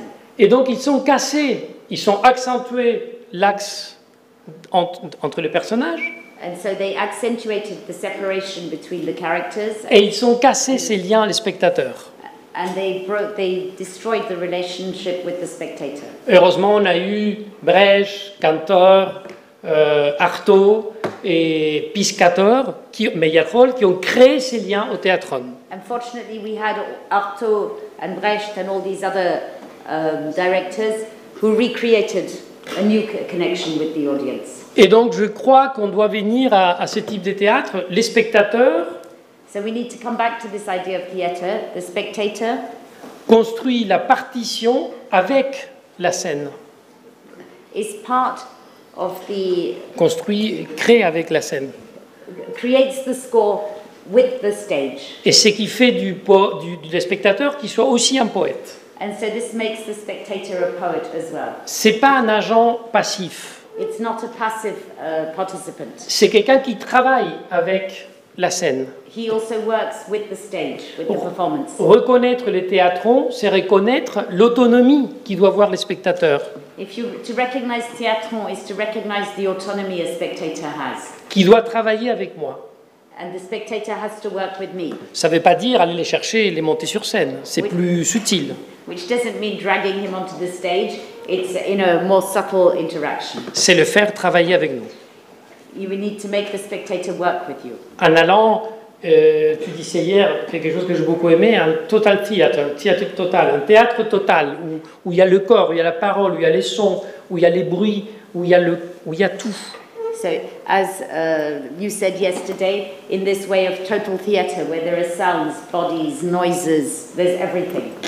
Et je vais finir avec une phrase d'Emmanuel Levinas, I want to end with a sentence by Emmanuel Levinas, qui dit une chose très belle sur l'autre. who says something very beautiful about the other. Lévinas, il dit que j'existe grâce aux autres. Levinas says I exist because of the others. Et que j'existe grâce au regard de l'autre. And I exist because of the other's gaze. S'il n'y a pas quelqu'un qui me regarde, je n'existe pas. If there isn't someone looking at me, I don't exist. Et c'est la raison pour laquelle Lévinas, elle dit « je me dois à l'autre ». And that's why Levinas says I owe myself to the other. Je dois être entier avec l'autre, parce que je le dois à mon existence. I must be complete and sincere with the other because I would like to see myself exist. Là, j'ai existé pendant 35 minutes grâce à vous. Here I've existed for the last 35 minutes thanks to all of you.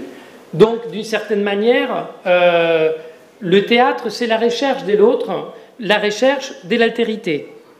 De l'autre, de l'autre. So in some ways, theatre is seeking the other. It's a seeking of otherness. Donc je pense que le théâtre doit aller pas vers le nouveau, mais vers l'ancien.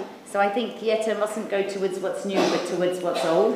Récupérer les narratives et les récits de l'Antiquité, We need to recover the narratives and the stories of antiquity, où il y a un rapport à les spectateurs, where there's a real relationship with the spectator, des reconnaissances qu'on existe grâce à lui. a recognition that we exist thanks to the spectator. C'est en cela que le théâtre, c'est ce qu'il y a des plus politiques, In that way, theatre is something that is terribly political et des plus poétiques aussi. and terribly poetic. Donc je voudrais finir avec cette belle image des Old Delhi, So I would like to end with this beautiful image of Old Delhi, et dire que je l'ai trouvé grâce à toi, to say that I found it thanks to you, et que c'est grâce à toi que j'ai trouvé l'autre en Inde. and it's thanks to you that I found the other in India. Et je te dois cette poétique et cette politique d'avoir trouvé l'Inde. And I owe you this poetry and this politics of having found India. Merci beaucoup. Thank you.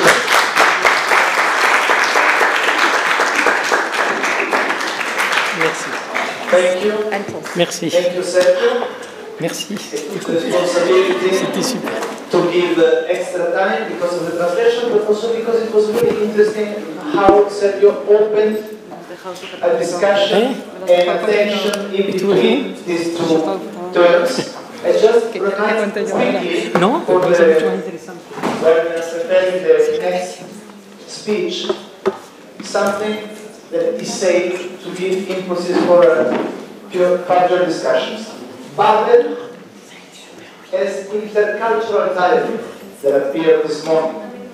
New, old, Marcel Proust, Giuseppe Verdi, progress as movement is very important.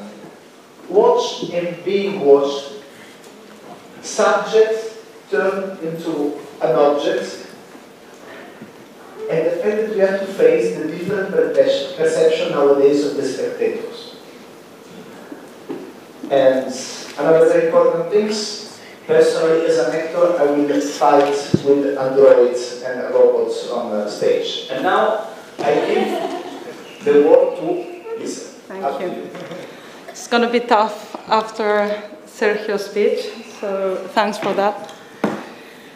Thank you to Jesus Instituto Cervantes. He's the one who introduced me to Delhi and to N.S.D. And of course, thank you, Shantanu, to asking me to come. And when they told me to come here to talk and they said the topic was narratives, as a designer, I couldn't really understand what they wanted from me. And so my first question, the first question I did to myself is design a narrative and is it part of the narrative? And so the answer, of course, is yes, it's a visual one. And that's the main reason why I can be here. So I will do like a really quick introduction of who I am, because I think it can be interesting to understand what I'm going to talk about. And it's not what Shantanu has been telling. I'm not going to do a CV. I'm just going to talk about myself. So my name is Liza Bassi. I'm a costume designer mainly, but I've done also lightings and set designs. And I come from a circus family. I'm the 15th generation of circus artists. Mainly, we're clowns and jugglers. I'm the first generation that broke this tradition.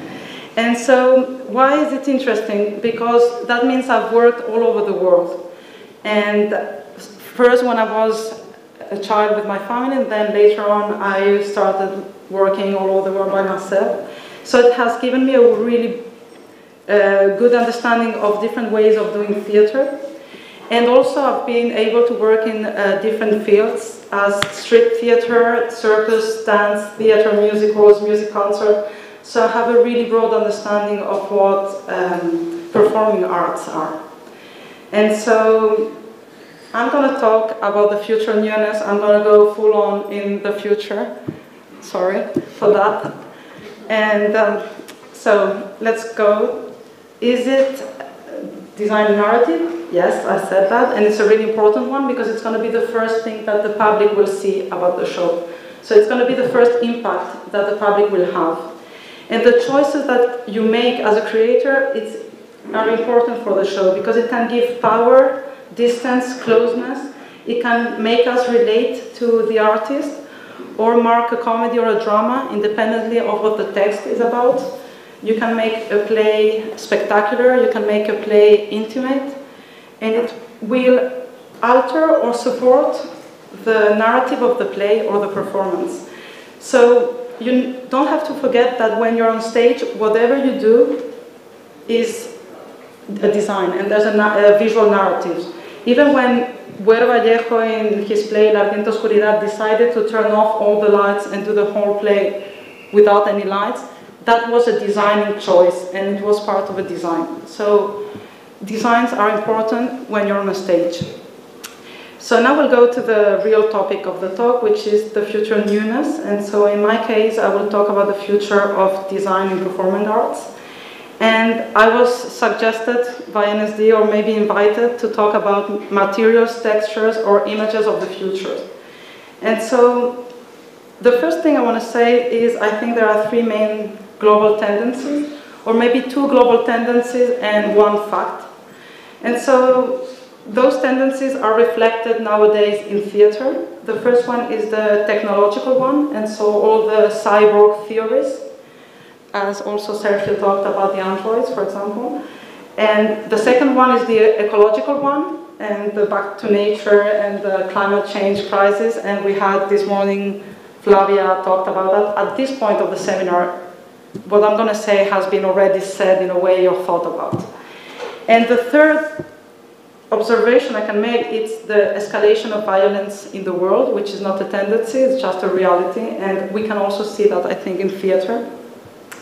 And so I'm going to talk about these three ideas. First thing, I'm going to surf on ecology because I think it's really easy to understand. It's mainly recycling, reusing, repurposing materials and objects that are not necessarily meant for theater. And also there's this other use which is interesting, and it's the use of the alternative energies. And I have like two interesting examples. One was a few years ago in Germany. I was working in a small town in a theater that was powered by solar energy. And so in the front of the theater, they would have a screen where they would put how much energy you actually spent on the show. And so the public wouldn't criticize the play only if the play was good or bad. They would criticize the play if it was eco-friendly enough or not. And in our case, it wasn't. And so we actually didn't have really good reviews because people at the end of the show were just complaining about how much energy we would spend to say whatever we wanted to say. And so there's also like this other example which is interesting.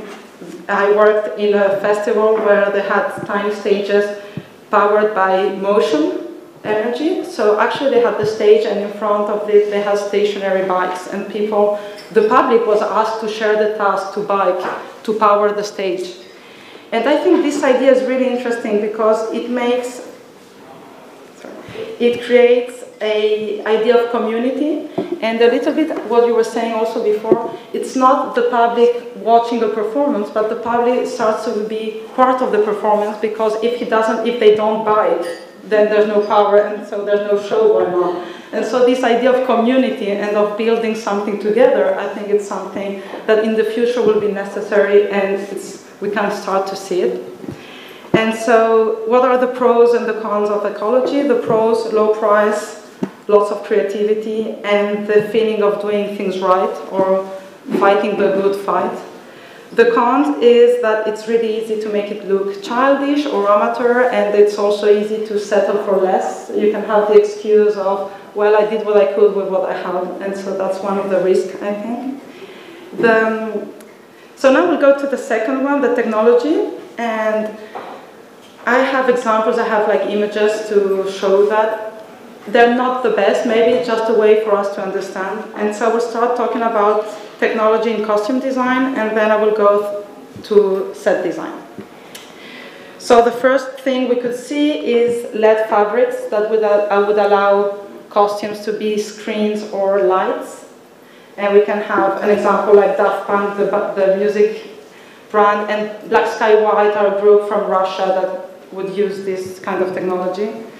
The second thing we could see is fiber optic that will literally allow you to have garments to light up like lights. And so we have the London Olympics and the sack pose and dress.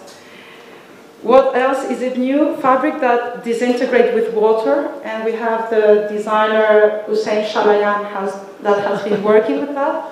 And so I think there's no need to explain, it's pretty self-explanatory. And it could be interesting to use that on theater.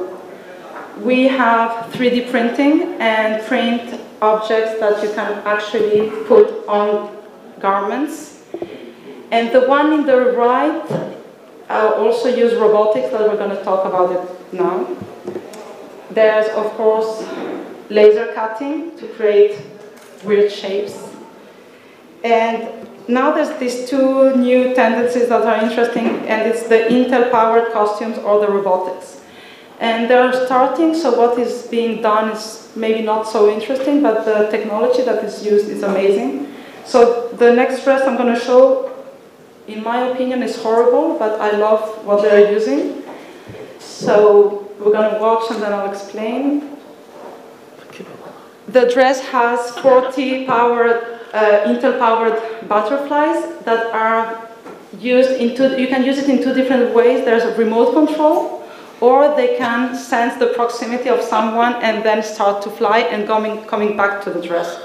So the dress itself, who cares? But the technology, if you apply it correctly, then it's amazing what it will open for the future of theater. And the next one is robotics. So again, this one is powered by the moods of the model, and so the black sensor will feel how the model feels and will activate the limbs of the spider. And so I'm sure she's not really comfortable with the interview right now. But of course, all of these new techniques, you can use them together, and it opens up the realm of costume design in theater. And the last one, it's a prototype, and it's horrible because they're working with drones, but it's fun. It's a flying dress. So, I mean, call that a dress is a bit ambitious, but I think it can get really interesting. And so now let's go to set design. So there's the use of movies technology on stage, so camera on stage doing travelings that will be projected, set moving around and things. We can see Mario Gas's Madame Butterfly that would have the whole stage moving around and cameras on stage and everything.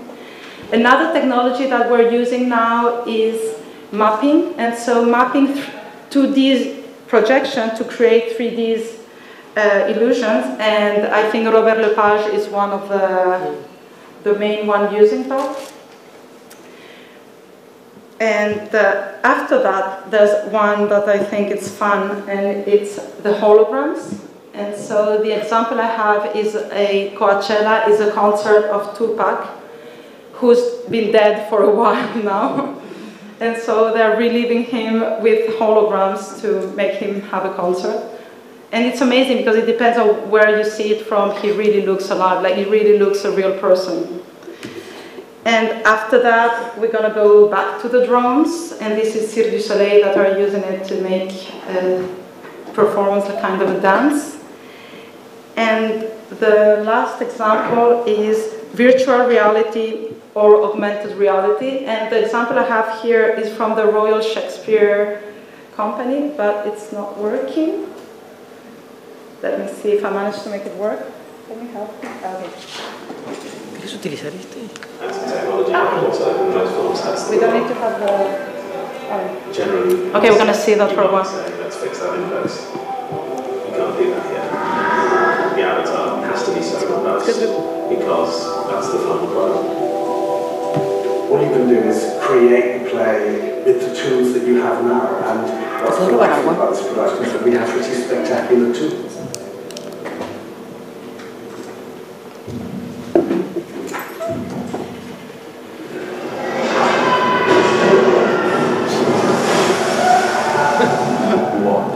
Affords us is the ability to encapsulate Shakespeare's vision, inclusive of all that magic, that wonder. The possibilities of what Intel have allowed are only limited by our imaginations. We are at the forefront of something that other people can take on and build. Who knows where things will be taken in the future? It's for our creative minds to see what we're doing and take it further. Okay, that's it. So I put this clip because I think it's interesting. Technology or newness doesn't mean to make new plays. Also, you can also use classical plays. It's how you use them. And now I'm going to go to the pros and cons of this technology in theatre. So the pros, I think, are quite easy to understand. It's an infinite possibility, and you can do magical scenes and images, and in a way, whatever you can imagine can be translated in theatre. The cons for right now is budgets, and so you mainly see these shows, these techniques, in concert, fashion, or musical because it's too expensive. It's going to get cheaper, but it's not yet there. And in my opinion, an excessive focus on the special effect. And I will go a little bit more, I will talk about that a bit later. And so in this part of the speak, if you want to talk about the textures of the future, well, if we're going towards the unreal, towards the virtual reality, there are no textures. And so it will be smooth, untouchable, and there will be no human rawness or no human stamp, which is what 3D printing can do. And now I'm going to go quickly also to the last, not tendency, but reality, which is violence. And I think there's two kinds of violence in theater. There's the conceptual one, and even in a fun example, the hologram concert we saw could be considered as violence because we are reliving the dead for our own pleasure. And there's the actual violence, which is blood, hardcore sex, or taking the actor to their limits. And an easy example to have right now in Europe is Mount Olympus by Jan Faber. It's a 24-hour play where the actors are taken to their limits. And so, what are the pros of violence? It's easy to impact people, and if it's well used, it can be powerful, and it can allow us to go to a deeper conversation, to go to a deeper talk that is not necessarily violence.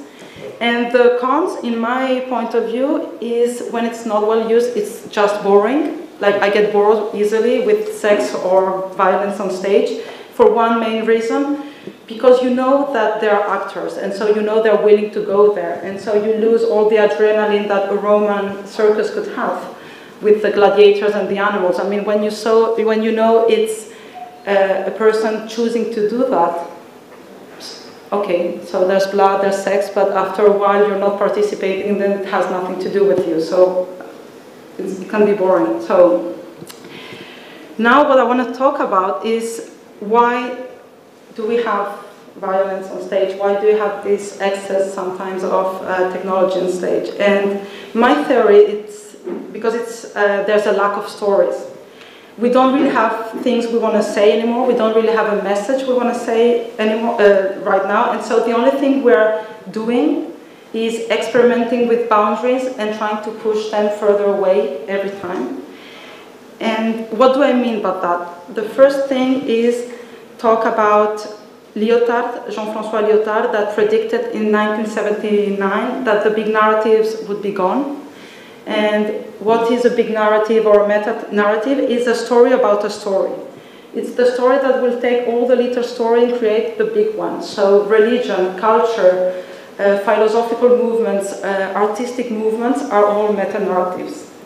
And so it's not a bad thing that they're gone, because they could actually create and reinforce oppressive structures, so losing them could be good. The problem I see with that is that we haven't replaced them with anything new. And so the progress that we've been doing right now... Can you? Okay. Sorry, it's not my computer, so I'm like working on that. Good. And so the advances, technological advances that we're doing are the social network, as we've been talking a lot right now. And it's Instagram, YouTube, Twitter, whatever. And so what this means, it's short, unconnected ideas. And it's a little bit what Sergio has been saying, like what the new generation is doing or is used to, is to have really short, strong ideas, but that have nothing to do one with the other. And the problem is, to create a story, what you have to do is link, connect events together to create a bigger story. And so if we don't know how to do that, because we only work with these short things, then we have no story to tell.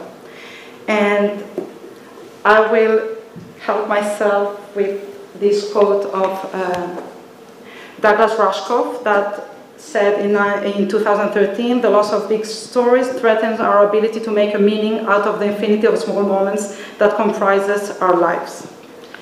And so, why do I think as a designer that all of this is important? And it's because techniques, newness by itself, it's just fireworks. If it's something that can blow the public's mind, but we won't change the world, or we won't change our way of thinking. And so my understanding of theater is a place to communicate something. And it's a place where you try to solve the big problems, or social problems, or whatever is happening. It's not just an exercise on aesthetic. And I'm giving all my quotes away. I will jump to Neil Postman. In 1991, he said, "It is a world in which the idea of human progress has been replaced by the idea of technological progress."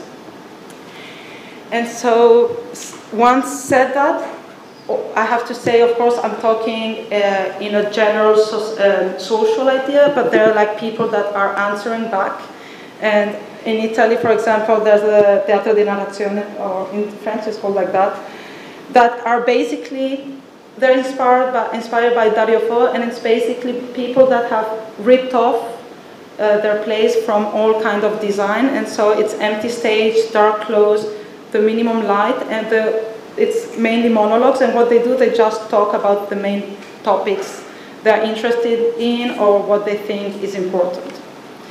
And so, I don't want to say that technology is bad or shouldn't be used on a stage. I think, not at all, like I think it's amazing when you know how to use it. But I think we don't have to forget what is the real power of the performing art, and the real power is reality, is having someone on stage talking to us. And in the case of circus, for example, and I know because with having acrobats in our life, it's also the possibility of having someone dying in front of us, which has happened many times.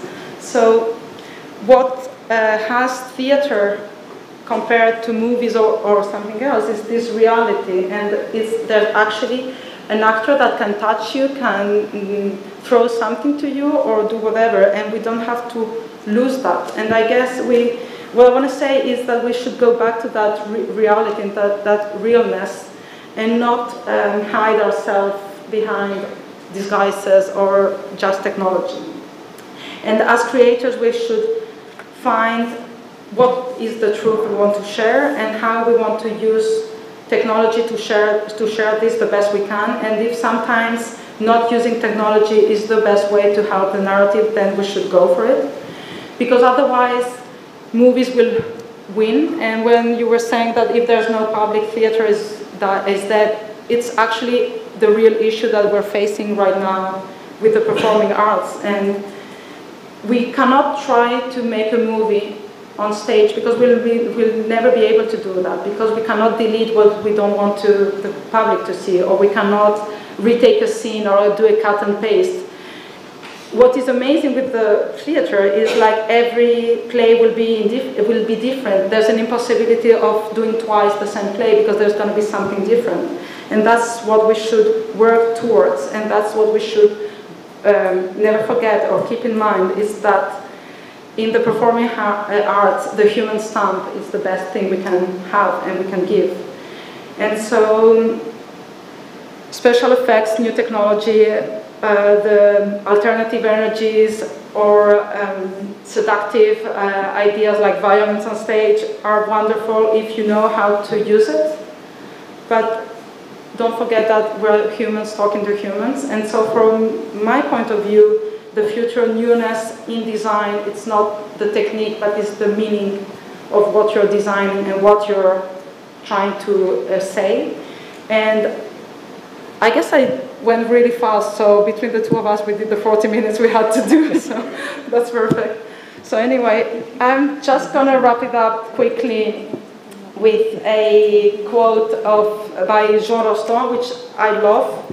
And he said that in 1939, and he said, "Science has made us gods even before we are worthy of being men." I could talk about this quote for a long time, but I think I will just let it there and leave everyone think about it. So thank you so much. And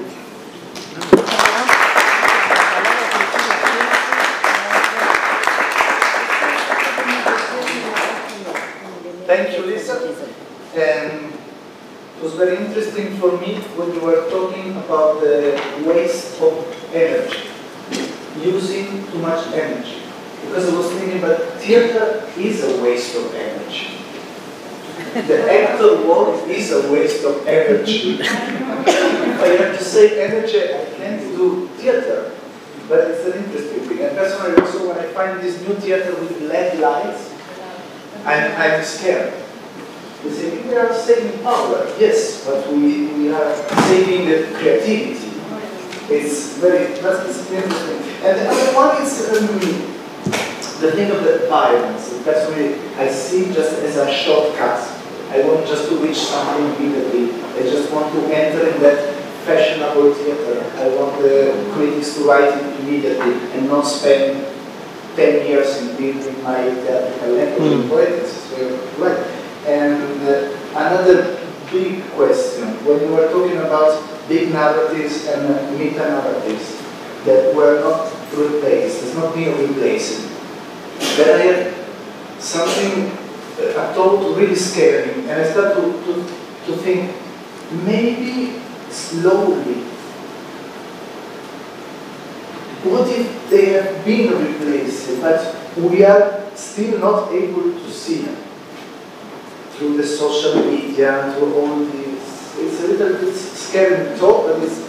And then the other thing, when you say, I was studying in circus school, so when you were saying, audience can see a person on stage dying, somehow it's an actor, a performer, is a little bit betting his life on stage. Even, not just, even if it's not too risky what he's doing, but he's betting his life, his focus, is risky somehow. It's like, so yes, this is the importance of all this. Okay, how are you, dear listeners and spectators? We are going now to the end of this intensive and great session, and I invite Susanta to speak.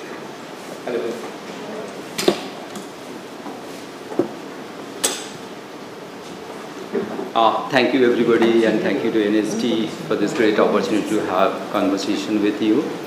I'm a visual artist. I live in Delhi.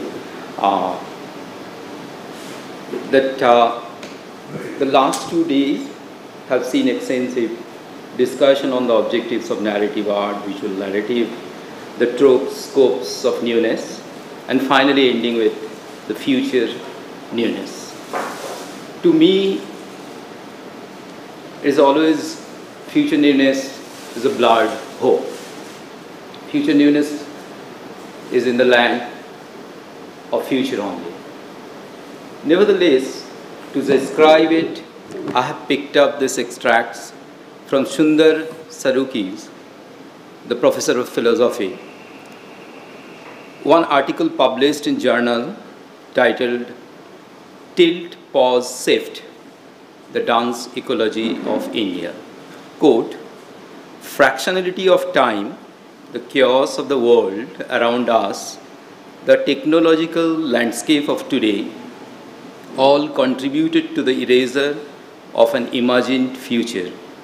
And that is how we create and remain in the contemporary.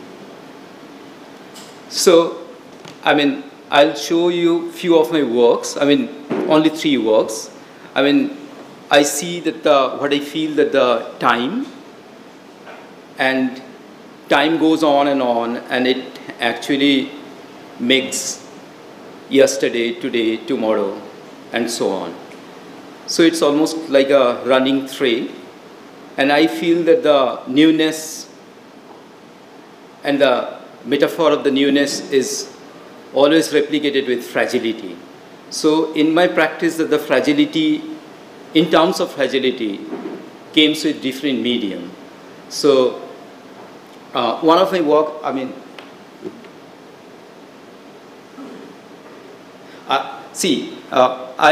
along with my work, I'll describe that how I encountered the experience and what are those materials used. So one, that fragility as a reference, a long time I used the soap solution. So soap solution has its fragility, and in that case, I made sculptural work, kinetic work. This resemble you, to the 60s art practice in Europe. But again, I'm revisiting that area. And in my practice, that most of the time I go back to the history, dig up something, take it back, and then again connect it with the contemporary time.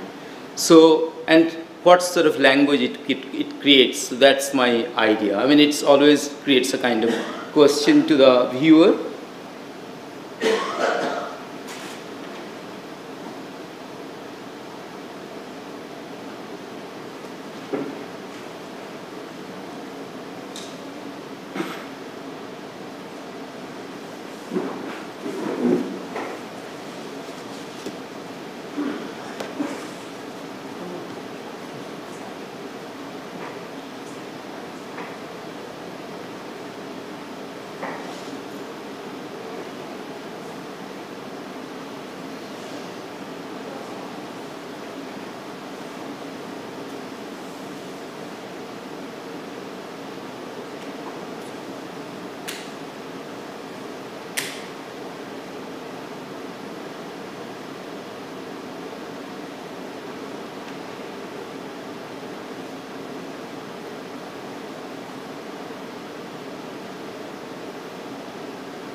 Why I choose to show this work? These 3 works, in our time that the whole world is digitalized in that way. So always in my work that the capturing a kind of creating a tactile quality, and the physicality is very important. So here the machine moves, and each and every time it repeats the same thing with motor, but its act actually doesn't repeat. So each and every time, it has its own journey to create a bubble, and it takes to the point of the sharp steel rod, but each and every time it actually acts in a different manner. Sometimes it punches, sometimes it doesn't. So that kind of experiential condition which viewers are experiencing, and a kind of duration of time and its fragility is the main notion of my work.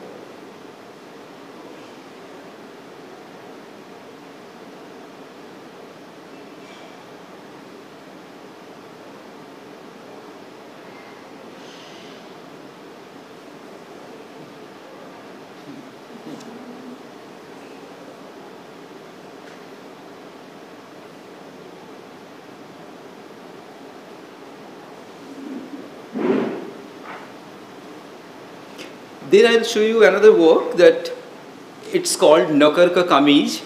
It's the title is borrowed from one of the benchmark filmmaker Nicola. Let it be like this. So in this work, what I did that, see, I mean, we artists, I mean, from our time that quite interested in videos and in the theater and everywhere that the video and the digital videos.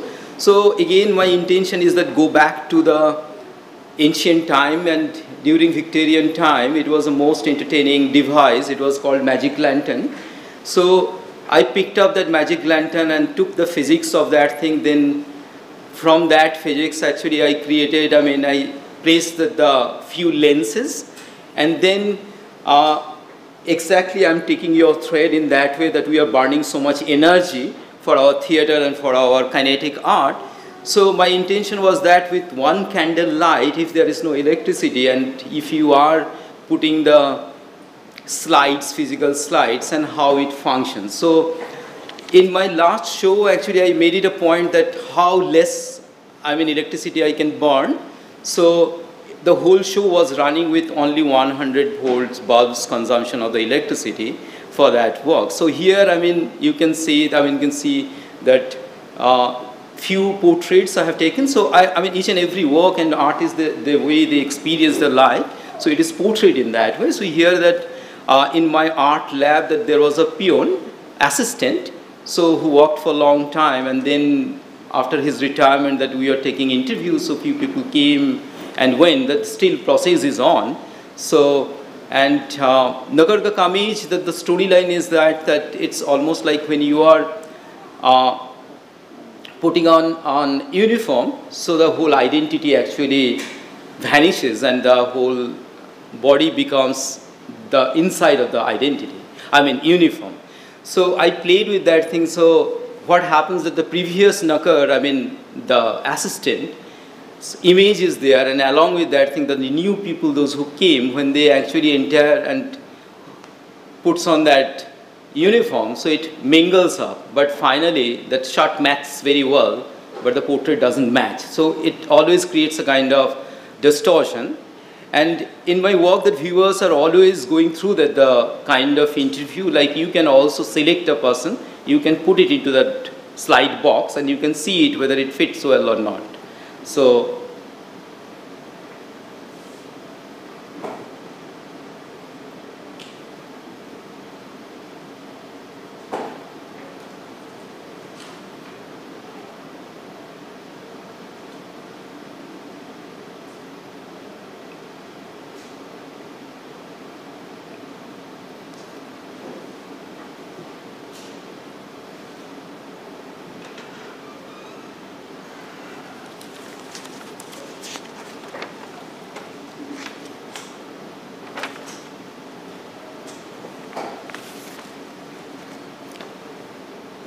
because of its, with two faint LEDs, only 2.5 volts, so that the image is very subtle, and the way image appears and mingles up, it's almost like the presence of the image and then absence, and it connects with the memory that where it fits, but it always slips out from the focus. So that's the.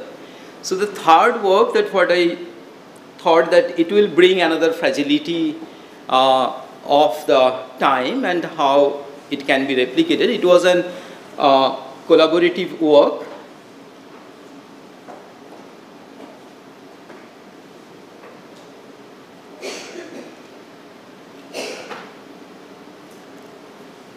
That last 1 year we were engaged with that thing. So it was one visual artist and one dancers.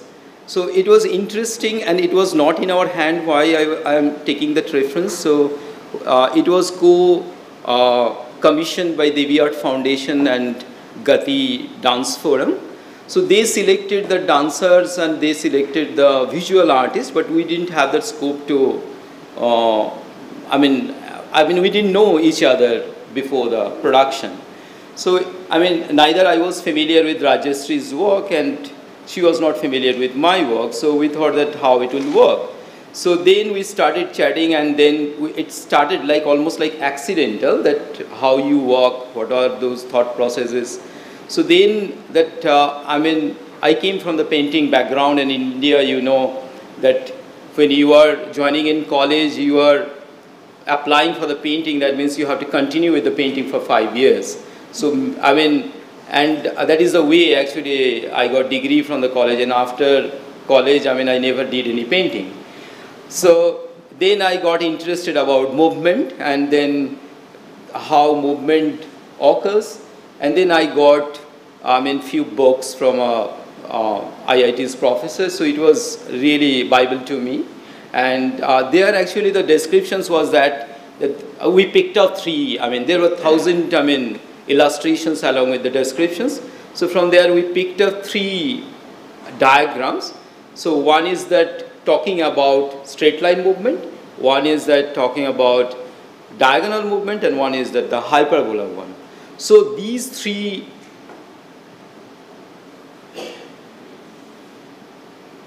diagrams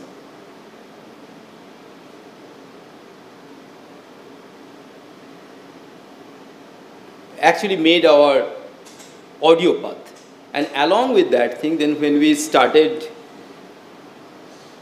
our practice, we thought that it would be the audio path, and then another layer that Rajeshri, the dance maker, started following the instructions. It was more like instructions.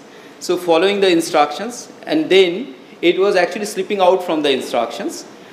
So the idea was that when we are going through the stories or novels, in that way that 10 people are going through the same novel, and 10 types of imaginations creates in their head.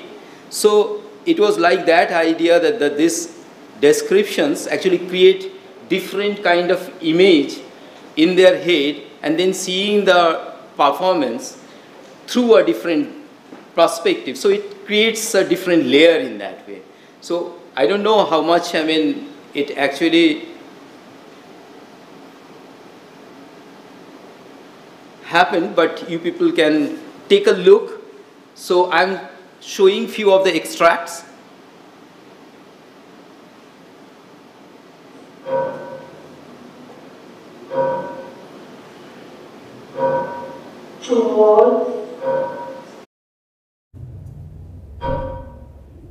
Turn, turn.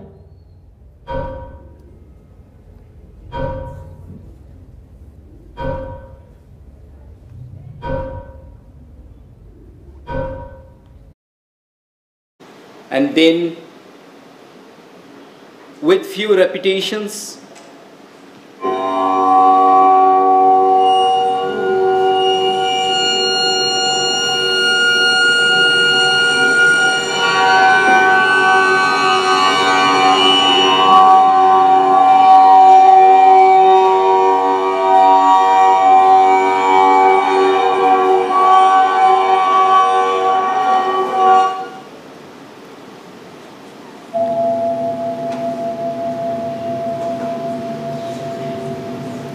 so half of the time only the shifting lines on the floor, and then mapping the mapping.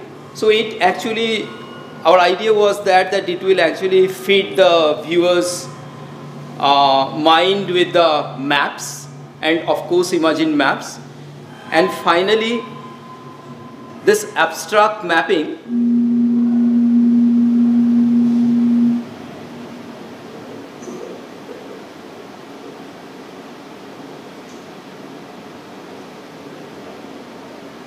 contrasted with the story, that here the 3 times Rajeshri will repeat the same thing, and with this kind of very instructional mathematical elements, we made another layer with a story. So that story is like that. I mean, it's again a kind of old story. So the story is like that one old lady, she used to travel one country to another country. In that way, she travels from one planet to another planet, and along with a ball of wool and with 2 knitting needles. So one fine evening, she found a place where she sat and started knitting, and then she made a house out of that knitted wool. Then she separates it in 2-3 rooms, and then she makes furnitures, then other utensils and other things. Also, she made one kitchen, one bed, and finally she decided that I'll make 2 children also. So then she made 2 children. And then it was so real, not real. So she decided that these children, they will get admission in school also. Then she went to the nearby school. That school rejected the proposal. Then she went to another school, and then there also principal rejected that idea, and she got very angry. And she asked that what's wrong. Then principal said, see, everything is fine. It's a fantastic creation, but these are not real children, so they will not get admission school. So she got very angry, came back home. But the king warned that, see, you can go away from this country, but you cannot take this creation along with you. She told, no, it's not possible. Anyway, so king sent a platoon of soldiers who were guarding the whole house. And then poor lady sat in a corner, and then the waiting and thinking of, then suddenly idea came up, and she pulls one end of the wool, started unraveling bits by bits. So in the dead of night, everything came down into the large roll of wool, and she disappeared from that place. So that kind of absurdity of the story, that in one, repetition of the performance, Rajyasree actually recited that thing. And again, then we are following the geometry. And idea was that with the old lady, the way she came into the vacant space, so we entered, our idea was actually same, that we'll come into the space without anything, and then we carried a trolley. The trolley was full of our sticks, rulers, measuring tapes, and then after measuring everything, followed the geometry, made the structure was continuously shifting from one place to another place, and end of the performance, we wrapped up everything in the trolley and we disappeared. So I think that the length of the links comply with the condition.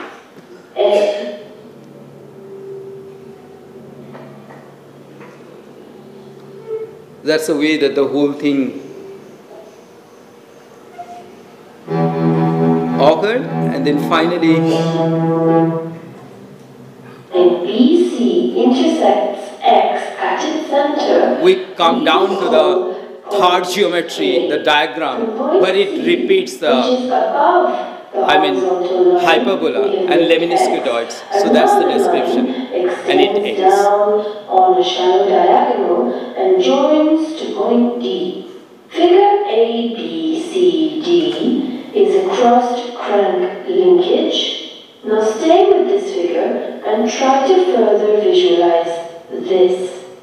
The line AB is crank 1, the line CD is crank 2, and the diagonal line intersecting X at its center will be referred to as rod 3 when crank 1 or 2 turns about fixed axis A or D, point K at the middle of connecting rod 3 describes a lemniscatoid with the equation open bracket x squared plus y squared close bracket squared is equal to a squared open bracket x squared minus y squared close bracket minus 4b squared y squared. If the lengths of the links comply with the equation a is equal to the square root of 2b, then point K describes a figure of 8 curve or Bernoulli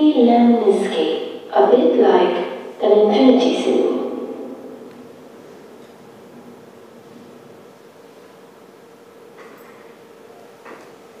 So to me, that when it is about the newness and future newness, I think that time, is very important, and the relationship with the time, with the creators, whether it is theater artist, novelist, visual artist, we all experience the time, and we are the people who react with the time, and this time, in one way, to me, it's a kind of brings the fragility of the experience, and then again that the same thing not repeats, but it actually shows the kind of repetition, but it delivers a different sort of safety, in newness.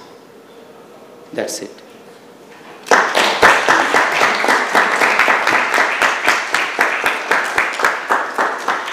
Thank you, Susanta. And just to focus the attention on one only concept, fragility. We have seen the fragility of a soap bubble, we have seen the fragility of a human body. And I was really attracted by the last video. It's very, very interesting to me, and it reminded to me our experience in Newness in Dessau in Germany. This work, this precise work of relation between body and space. And so, we have time, of course, to open the debate that I'm waiting till the beginning. I have already, after each speech, stressed some key words to help you in formulating your questions, provocations, discussions. So I would like, first of all, to thank all the speakers for the really, really useful and very focused on the theme of this panel, this session of today. Thank you so much. And we open the discussion.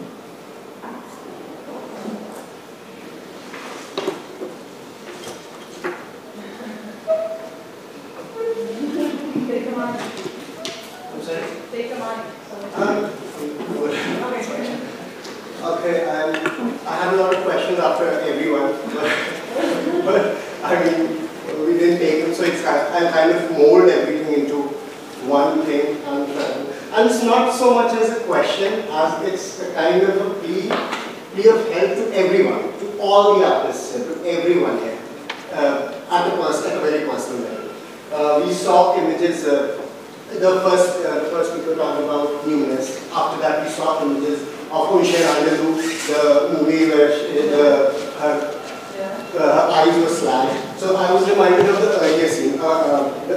There's a moon, and a cloud passes through the moon, and the barber who's cutting the hair, he's somehow freely associating. It jumps from that, and he cuts that's the movie I remember, Then we saw Kubrick, and then, so this is about free association. So I'll expound upon this later.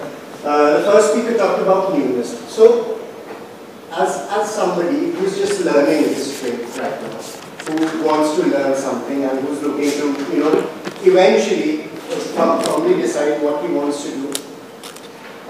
Sergio, you talked about a lot of things with conviction. How you love the old and you reject the new and stuff. So at this point of time, I do not have a conviction. My mind freely associates, it roams around in places. We talked about the new, you talked about something even if something new, it should relate to mundane items, and it should draw from the old. And that's very intimidating in terms like sometimes we feel is new always supposed to be original? Has everything that was supposed to be done already been done? So how do you people as artists find conviction to do what you love, and how do you arrive there?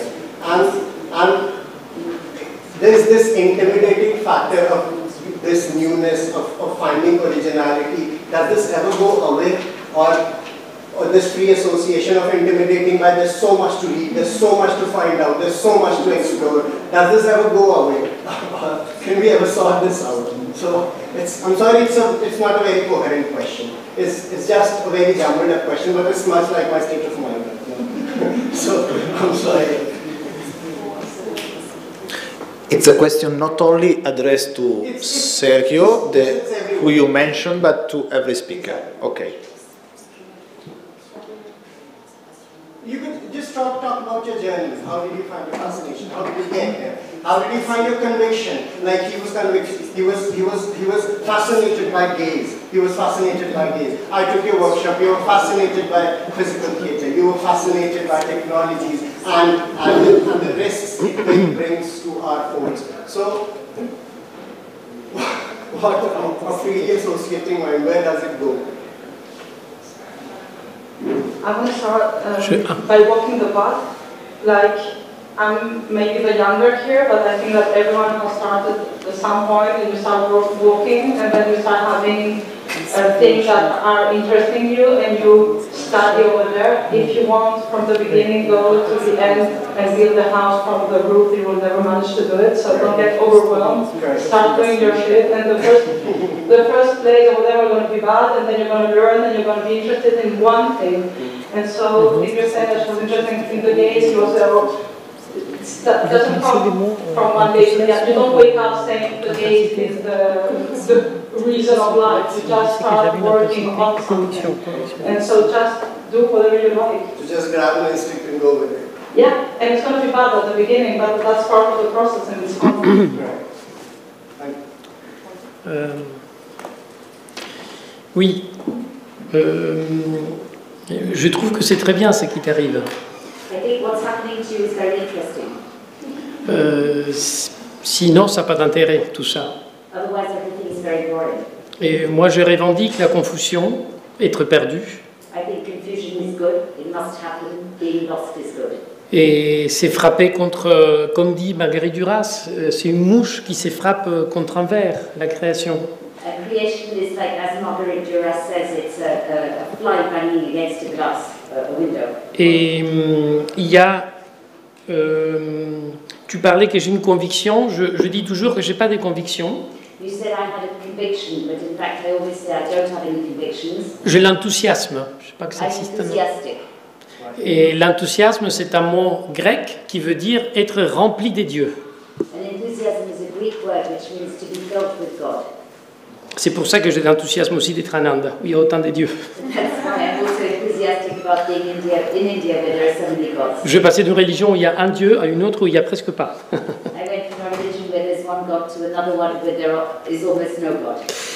Et je vais te répondre avec une phrase de Tchekhov. Dans sa pièce La Mouette. Et La Mouette. Et où c'est une pièce où il y a des débats entre tous les personnages de qu'est-ce que c'est que l'art et qu'est-ce qu'il faut faire.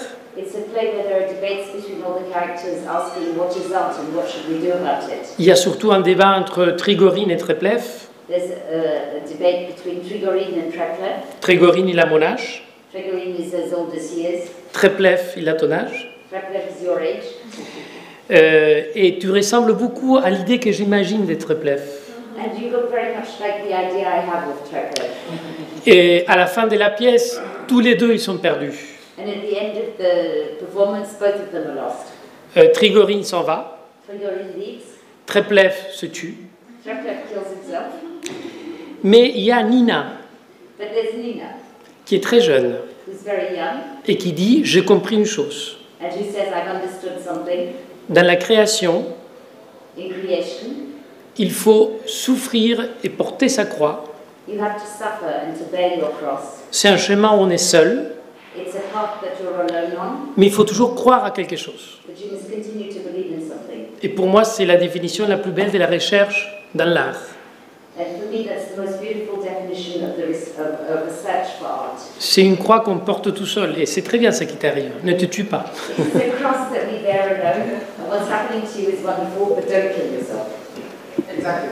I mean, a free association, like the mind, it kind of is an asset, but it somehow sometimes turns toxic, because it's good, you know about a lot of things, you're interested about a lot of things, and your mind just wanders into everything. But sometimes I begin to feel like ignorance is probably bliss. Like, probably if I wasn't aware of these many things, of all the things that were going on, I could have just, picked up something and went with it. So this is, it sometimes bothers me more than, there are some days when it's just like a huge baggage that just weighs me down, and some of the times when this intimidation is kind of challenging in a beautiful way. It makes me want to get up and actually do something. And actually, like, okay, I'll keep absorbing stuff. I'll keep absorbing. Someday it's going to become a coherent thought, and someday it's going to come out in a way that's probably going to be,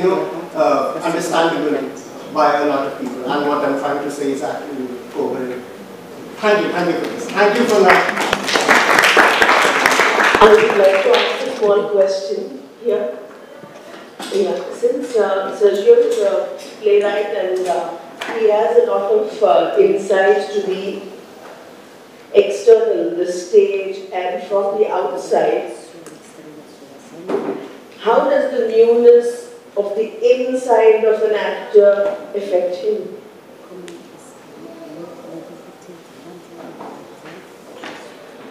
La nouveauté.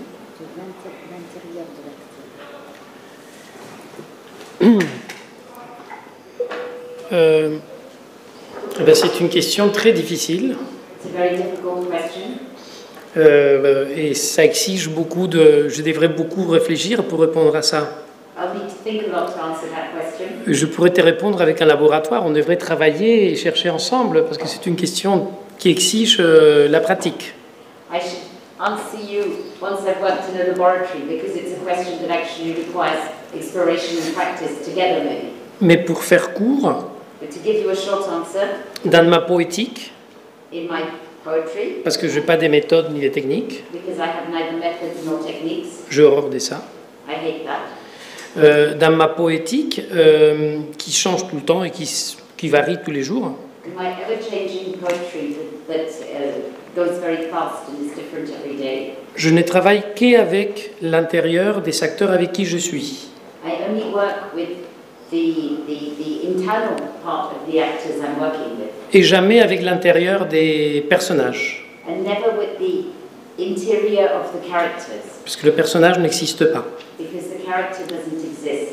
C'est des mots If there are words sur une feuille, on a piece of paper, et c'est l'acteur qui va décrypter et construire cela. Mais n'existe pas les personnages. and it's the actor who's going to decipher and create all of that. But the character doesn't exist. Et j'essaie de travailler avec l'acteur pour qu'il puisse, avec ces mots, And I try to work with the actors so that he can use these words et créer les personnages. and create the character from them. Un dramaturge ne crée pas des personnages. A playwright doesn't create characters. Il crée des mots He creates words, complètement stériles, completely sterile and empty words, qui ont besoin que l'acteur et toute l'équipe that need an actor and the rest of the team construisent ce personnage. to build the characters. Donc les seuls intérieurs qui m'intéressent, c'est celui de l'acteur. So the only inner people that interest me are those of the actors. Comment ces mots ils vont fonctionner en lui How are the words going to work with this actor, within this actor, et comment il va dire être ou pas être.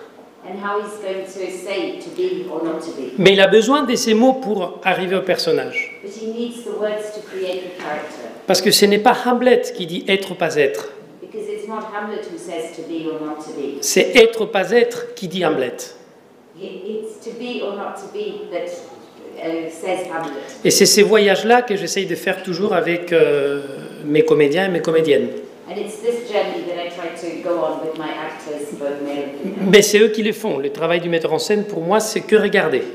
But for me as a director, my work is only watching, and the work is actually done by the actors. C'est pour ça que pour moi, c'est le métier, un des métiers les plus difficiles au monde. And and that's why for me it's one of the most difficult professions in the world. Thank you. No.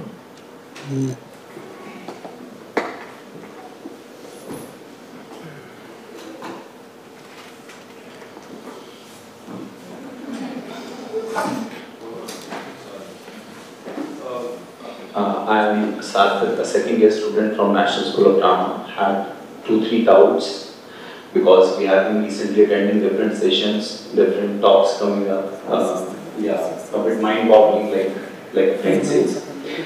I recently attended a workshop of Jaroslav Fred from Tsar Theatre.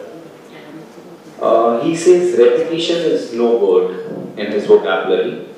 Nothing can be repeated. The word is redo. Redoing is the process, and if the process is redoing, are we at all repeating? And if we are not repeating, then there is a certain sense of newness already to everything which we do. So the question is to you, sir.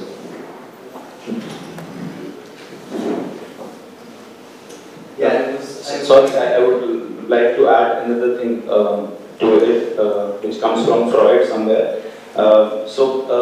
We have been somehow lingering on the thought that everything since childhood, whatever we have learned, is an imitation of the action or the gesture or the behavior. So that too is an imitation, but does that has a repetition to it? Or do we redo that gesture? Okay, I'm very happy with this question because this is a different door to actually think about what I said. Mm-hmm. And I want to go back to the question of the previous question about intimidation and the fear of doing something and repeating. I think it's unneeded, and I'm not very romantic about my way of thinking of being an artist, etc., etc. I think it's a very, my approach is very, rational, maybe. So, okay. So what you said is actually that repetition is impossible, right? So if Boris Roy started with saying that making something new is impossible, that's the common notion that people have nowadays. But so the other notion is we are unable to repeat. And I think in the intersection between the two, you find the answer that we actually need.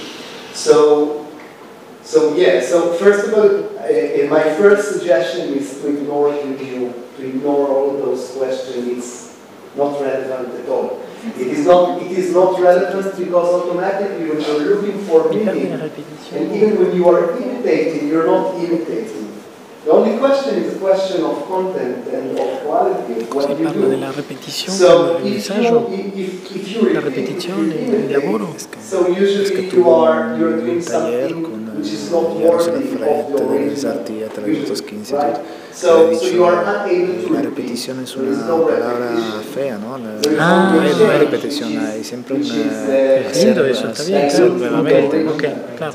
Another way of going about it, if you, and I do think that as an artist, when you start following this path, we are following tradition, all those modernist notions of originality and all it's we are not as original as we think. And in fact, when we are following tradition, we are learning much more, and we always do it.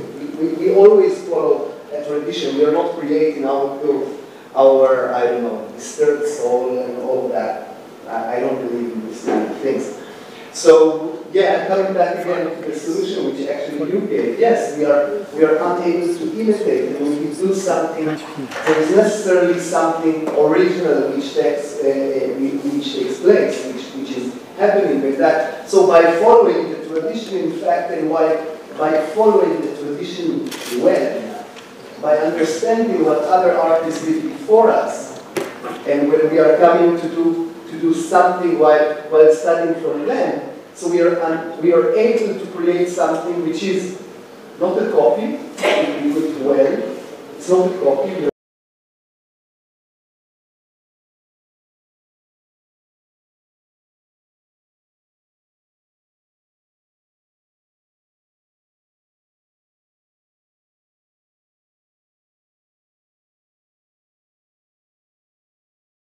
To Sergio, sir.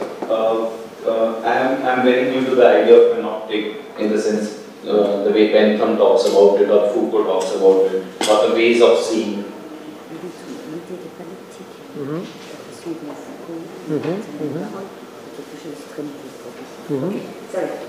So the first thing I felt was in the context of gaze that can the outward gaze be turned inward?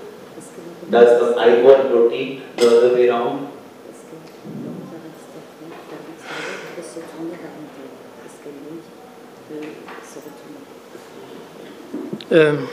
And what newness is it brings in if it does that?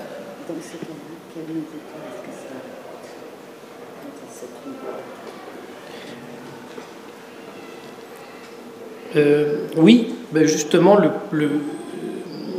tu as cité Foucault. Et Foucault lui-même, il te donne la réponse. Je vais la donner, mais c'est la réponse de Foucault que je vais te donner. Donc je suis Tchekhov, je suis Foucault, ça va très bien.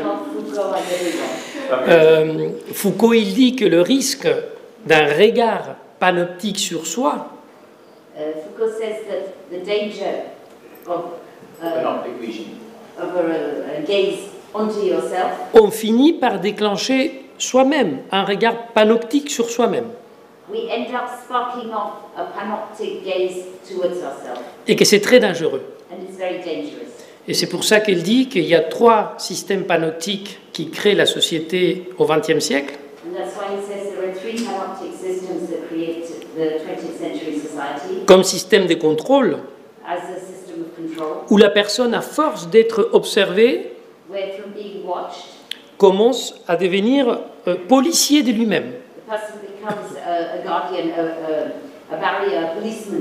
Il disait il y a l'école, d'abord il y a l'école, There's school to start with, que c'est un système panoptique. which is a panoptic system. Ensuite, l'industrie, la fabrique, le lieu de travail. Industry, factories, the places where people work. Et en dernier, il parle de la médecine, l'hôpital. And he speaks of the hospital and medicine. Et il dit que ces 3 espaces finissent par observer dans l'enfant l'emploi du langage et l'éducation. So these 3 spaces end up observing for a child the education, the use of language. On t'apprend à bien écrire, à bien te comporter. You're taught how to write properly, how to behave properly. Et c'est très dangereux, cela. And it's very dangerous. C'est nécessaire, mais c'est dangereux. It's necessary but dangerous. Ensuite, il y a l'usine qui t'oblige à te comporter, à te soumettre à toi-même. And then there's the factory that forces you to behave in a certain way, to be submissive. Et en dernier, la clinique qui t'oblige à te comporter, à te tenir dans la société. And then there's a clinic that teaches you how to behave and to behave yourself, to behave in a particular manner. Et donc, à la fin de ces livres-là, Surveiller et punir, And so at the end of this book, surveiller et punir, monitoring and punishing, on finit soi-même par se punir soi-même. we end up punishing ourselves by ourselves. C'est une lecture assez marxiste, It's a very Marxist reading, mais il me semble assez réel. Enfin, 30 ans après, c'est vrai, c'est qu'il a prédit Foucault. but even 30 years later, what Foucault predicted seems real to me. Donc le risque, c'est que ces regards, ils finissent par te créer toi-même ton propre policier. And so the danger is that by this constant way of watching yourself, you create your own policeman for yourself. Ton propre juge. You become your own judge. Et donc tu ne peux pas t'épanouir. And so you cannot Être heureux, oui. flourish Donc c'est très dangereux. C'est pour ça que c'est très dangereux, la société panoptique. and that's why this panoptic society is extremely dangerous. I have one more question for Nicola and Anna, because I heard the words of tradition from you, and since you are people of today, and I just have one question, that in your journey of finding something new or motivating or instigating in your today's practices, because in India our traditions are very clear and we are much familiar with what we have, a clear-cut structure for a tradition or a newness. that I am unfamiliar with your sense or pedagogy or structure of tradition. So in your journey of finding yourselves, have you come across any point where you thought that your new point is something similar to something traditional? And I just want to, and I am inquisitive about your traditional base or explanation. How do you go about it? Yes. I start, and then if you want to join. First of all, I have to say something. I come back to my introduction of today, the geographical aspect of newness, and in this case of tradition. Every country has a nowadays relationship with its own tradition. And I'm focusing on performing arts traditional forms. So, dances, songs, traditional forms of theater, rituals. Every form that engage the human being, that put the human being in a situation of a performance. So in that moment is a performer, even in a ritual, is taking the role of representing something for the whole collectivity. In Italy, for example, our tradition is in the museum. Coming back to his speech. Our traditional songs are recorded and put it in an archive. Everybody can listen. Most of the rituals, popular rituals, have been documented, photography, recorded. There were many anthropologists writing about the rituals. So, we are 40 years old, and we represent a generation, a particular generation, because our parents were cutting off a little bit the relationship with this element, with these traditional elements. But our grandparents, no. Our grandparents still believed in some popular ritual forms. Our grandparents still know all the songs that were passing mouth by mouth, just oral transmissions. But the generation of our parents after the war was the generation going of the new. 68.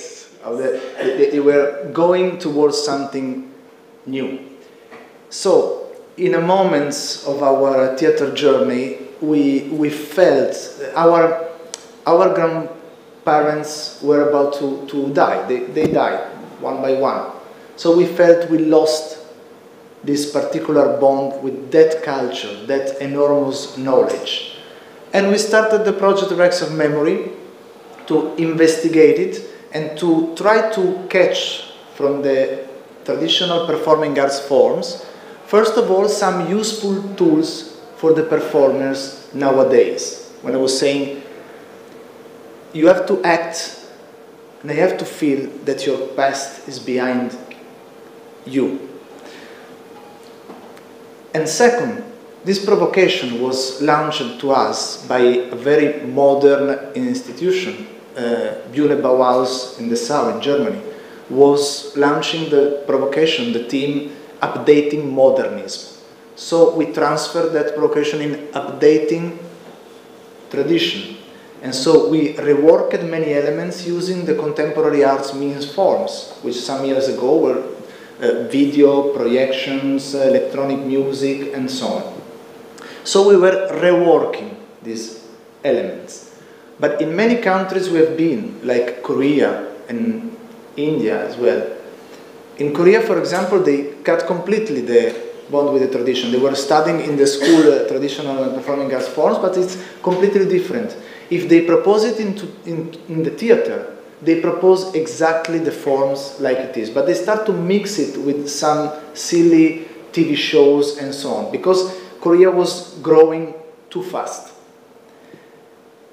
In India, there's a huge traditional baggage, really, really huge. And when we have been working with the actors, also answering questions from the audience, especially in Patna, a group of young people asked us how we can start to do theater, how we can start to do something new in theater. And we suggested to work by day, but to rely on their identity, on their tradition, on their... I say, we will never be able to use the eyes like Indian people can use the eyes, because it's coming from the performing arts tradition. Or hands, we will never be able to use hands.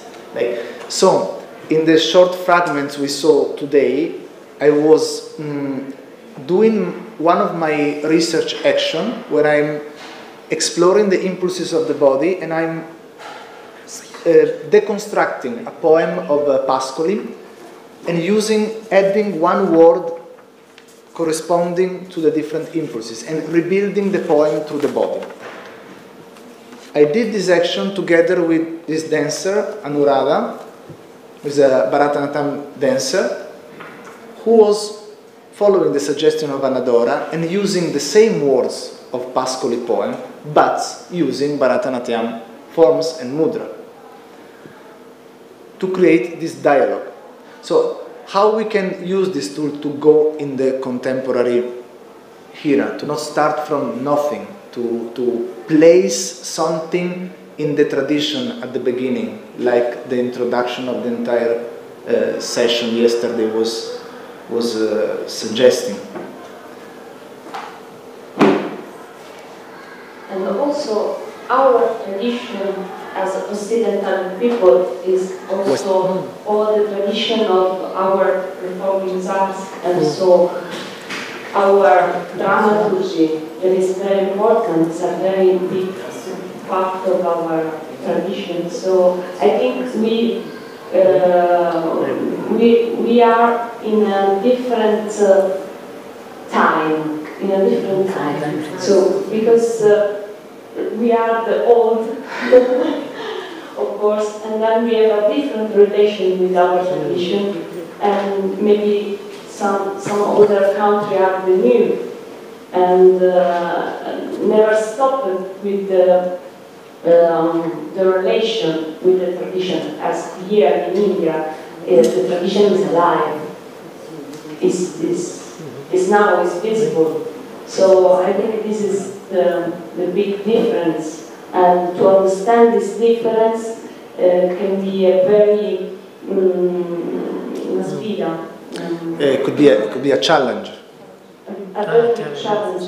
And I was saying before that this challenge can create this interesting dialogue in between culture, intercultural dialogue, and something maybe new or not.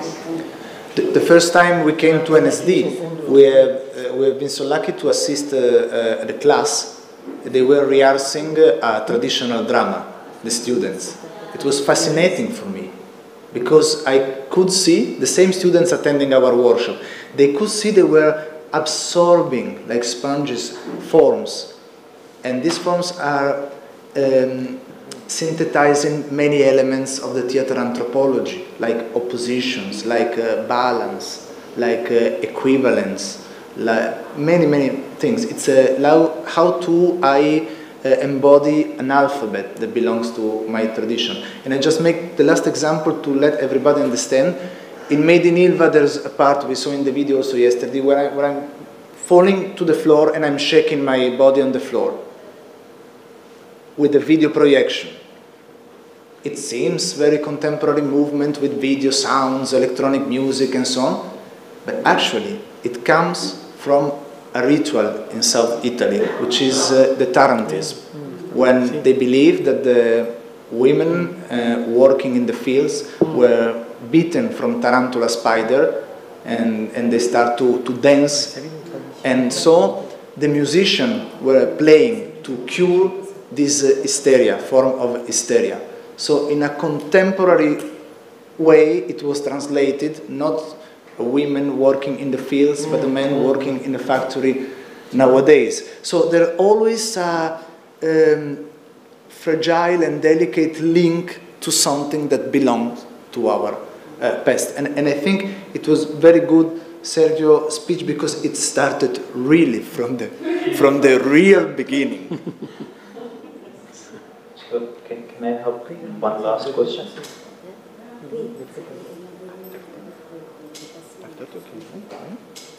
Of course. Thank you. Et il sait que le défi, c'est de rencontrer deux traditions, la tradition indienne avec la tradition. Sergio, you said literature is dead. Ah non, non, non. Non. Non, non, non, non, non, non, non. In the sense, Non, que le théâtre écrit, c'est de la littérature. He didn't say literature is dead, he said written theatre is literature. Elle est vivante en telle que littérature, qui est pour lire, qui se publie et qui est dans un livre. It's alive in terms of literature. D'un point de vue théâtral, c'est quelque chose de mort. A written piece of theatre is something that's dead. Voilà. Donc, parce que les textes théâtrales, il y a ce double statut, c'est un hybride, hein. C'est la littérature, mais en même temps, c'est pas fini. It's literature, but it's not finished. It's in a hybrid state. So yeah, if it's in a hybrid state, or if the written theatre is dead, in the way which you say now. La pièce écrite est morte. Ah, complètement, oui. D'un point de vue théâtral, oui. Theatrically, a written play is dead. Et Umberto Eco le dit d'une manière plus belle, pour rendre un hommage à Bologne. Umberto Eco says it in a far more beautiful manner. Il dit que c'est une machine à jouer, He says it's a machine to be played, to be. mais très paresseuse. It's a machine that plays, but it's extremely lazy. Qui a besoin pour fonctionner de plusieurs personnes. In order to work, it needs several people to animate it. L'auteur théâtral ne suffit pas. The dramaturgist is not enough. C'est pour ça que c'est un hybride, et c'est pour ça que j'adore l'hybride. J'aime bien les choses qu'on ne sait pas qu'est-ce que c'est. That's what makes it a hybrid, because it requires all these different elements, and I love. So that is not the question. I was just quoting it. That if the written text is the written theatre is something dead, and the playwright and the team of the theatre people make it alive. Oui, oui. Les acteurs et les autres. So, quoting Achia back, before that we had a word about newness is about aliveness.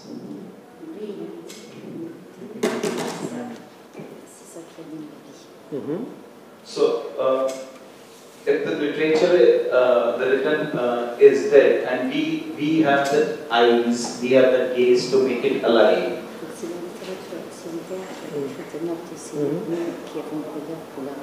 Mm-hmm. So that is the point how newness is coming, and the other point is. Sorry, you're asking if that how the newness is brought to our gaze? Coming. Yeah. The gaze. Donc, est-ce que c'est le regard qui apporte la nouveauté? Absolument, oui, bien sûr. Bien sûr, oui. The other thing I wanted to say is, you said you don't like the new. On dit que tu n'aimes pas le nouveau. You like the old world. Mm-hmm. Mm-hmm. But I wanted to say that, do you mean that the old world is, I think like that the old world is being seen by the new eyes. Mm-hmm. That is yours. Like the old Delhi. Mm-hmm. Mm-hmm. Like the old Delhi is being seen by your eyes for the first time. So is that what makes it the new for me? Mm-hmm. Est-ce que c'est ça qui le rend nouveau pour lui, que le vieux est vu par les yeux nouveaux? Oui, on peut être dans un jeu des mots, dans un labyrinthe. You could say that, but it's a play on words. It's like a labyrinth. Parce qu'on a employé plusieurs niveaux, des nouveaux, mort, vie, littérature. Because we've used several levels of newness, death, literature. Je pense qu'une des choses les plus intéressantes, ils ont été dites, enfin tous on a dit des choses intéressantes, mais il y a quelque chose qu'il a dit que je pense que c'est génial. But I think there's something he said that I think is wonderful. L'intéressant, c'est la rencontre du nouveau et de l'ancien. What is interesting is the meeting between the new and the old. Et sans doute, tout acte de création, et il vient de le montrer dans leur travail, qu'on a pu voir hier aujourd'hui, les entendre. And they've shown that in their own work that we saw yesterday. Et Liza l'a montré aussi dans son exposé, c'est la rencontre du vieux et de nouveau. Je crois que c'est ça le plus intéressant.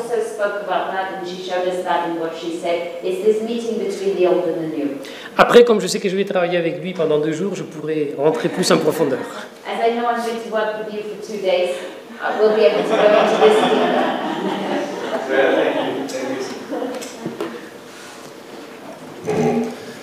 So, distinguished people, lecturer, guests, I really want to thank you for deepening so much these aspects to create this climax till the end of this entire World Theatre Forum. So I thank you all so much. I thank N.S.D for giving me this double possibility to stay on your side and on this side. It was a very useful experience to develop also the listening, and many questions appear to my mind. So I hope for everybody these discussions, this debate will continue and will find practical ways to be shown.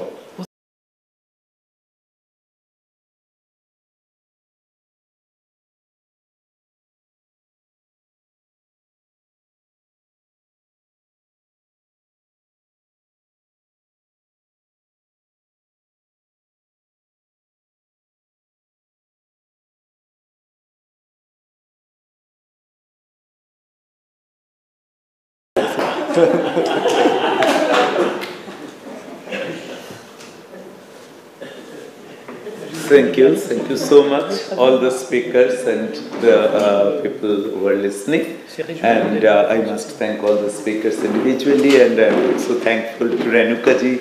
At such a very short notice she could join, and she really helped us. I also thank Institute Cervantes, I thank Institute Francais, I thank Italian Embassy, I thank all the other cultural agencies that are part of it. On behalf of National School of Drama, I thank you all for this wonderful session. Maybe many more such occasions in near future. Thank you. Thank you.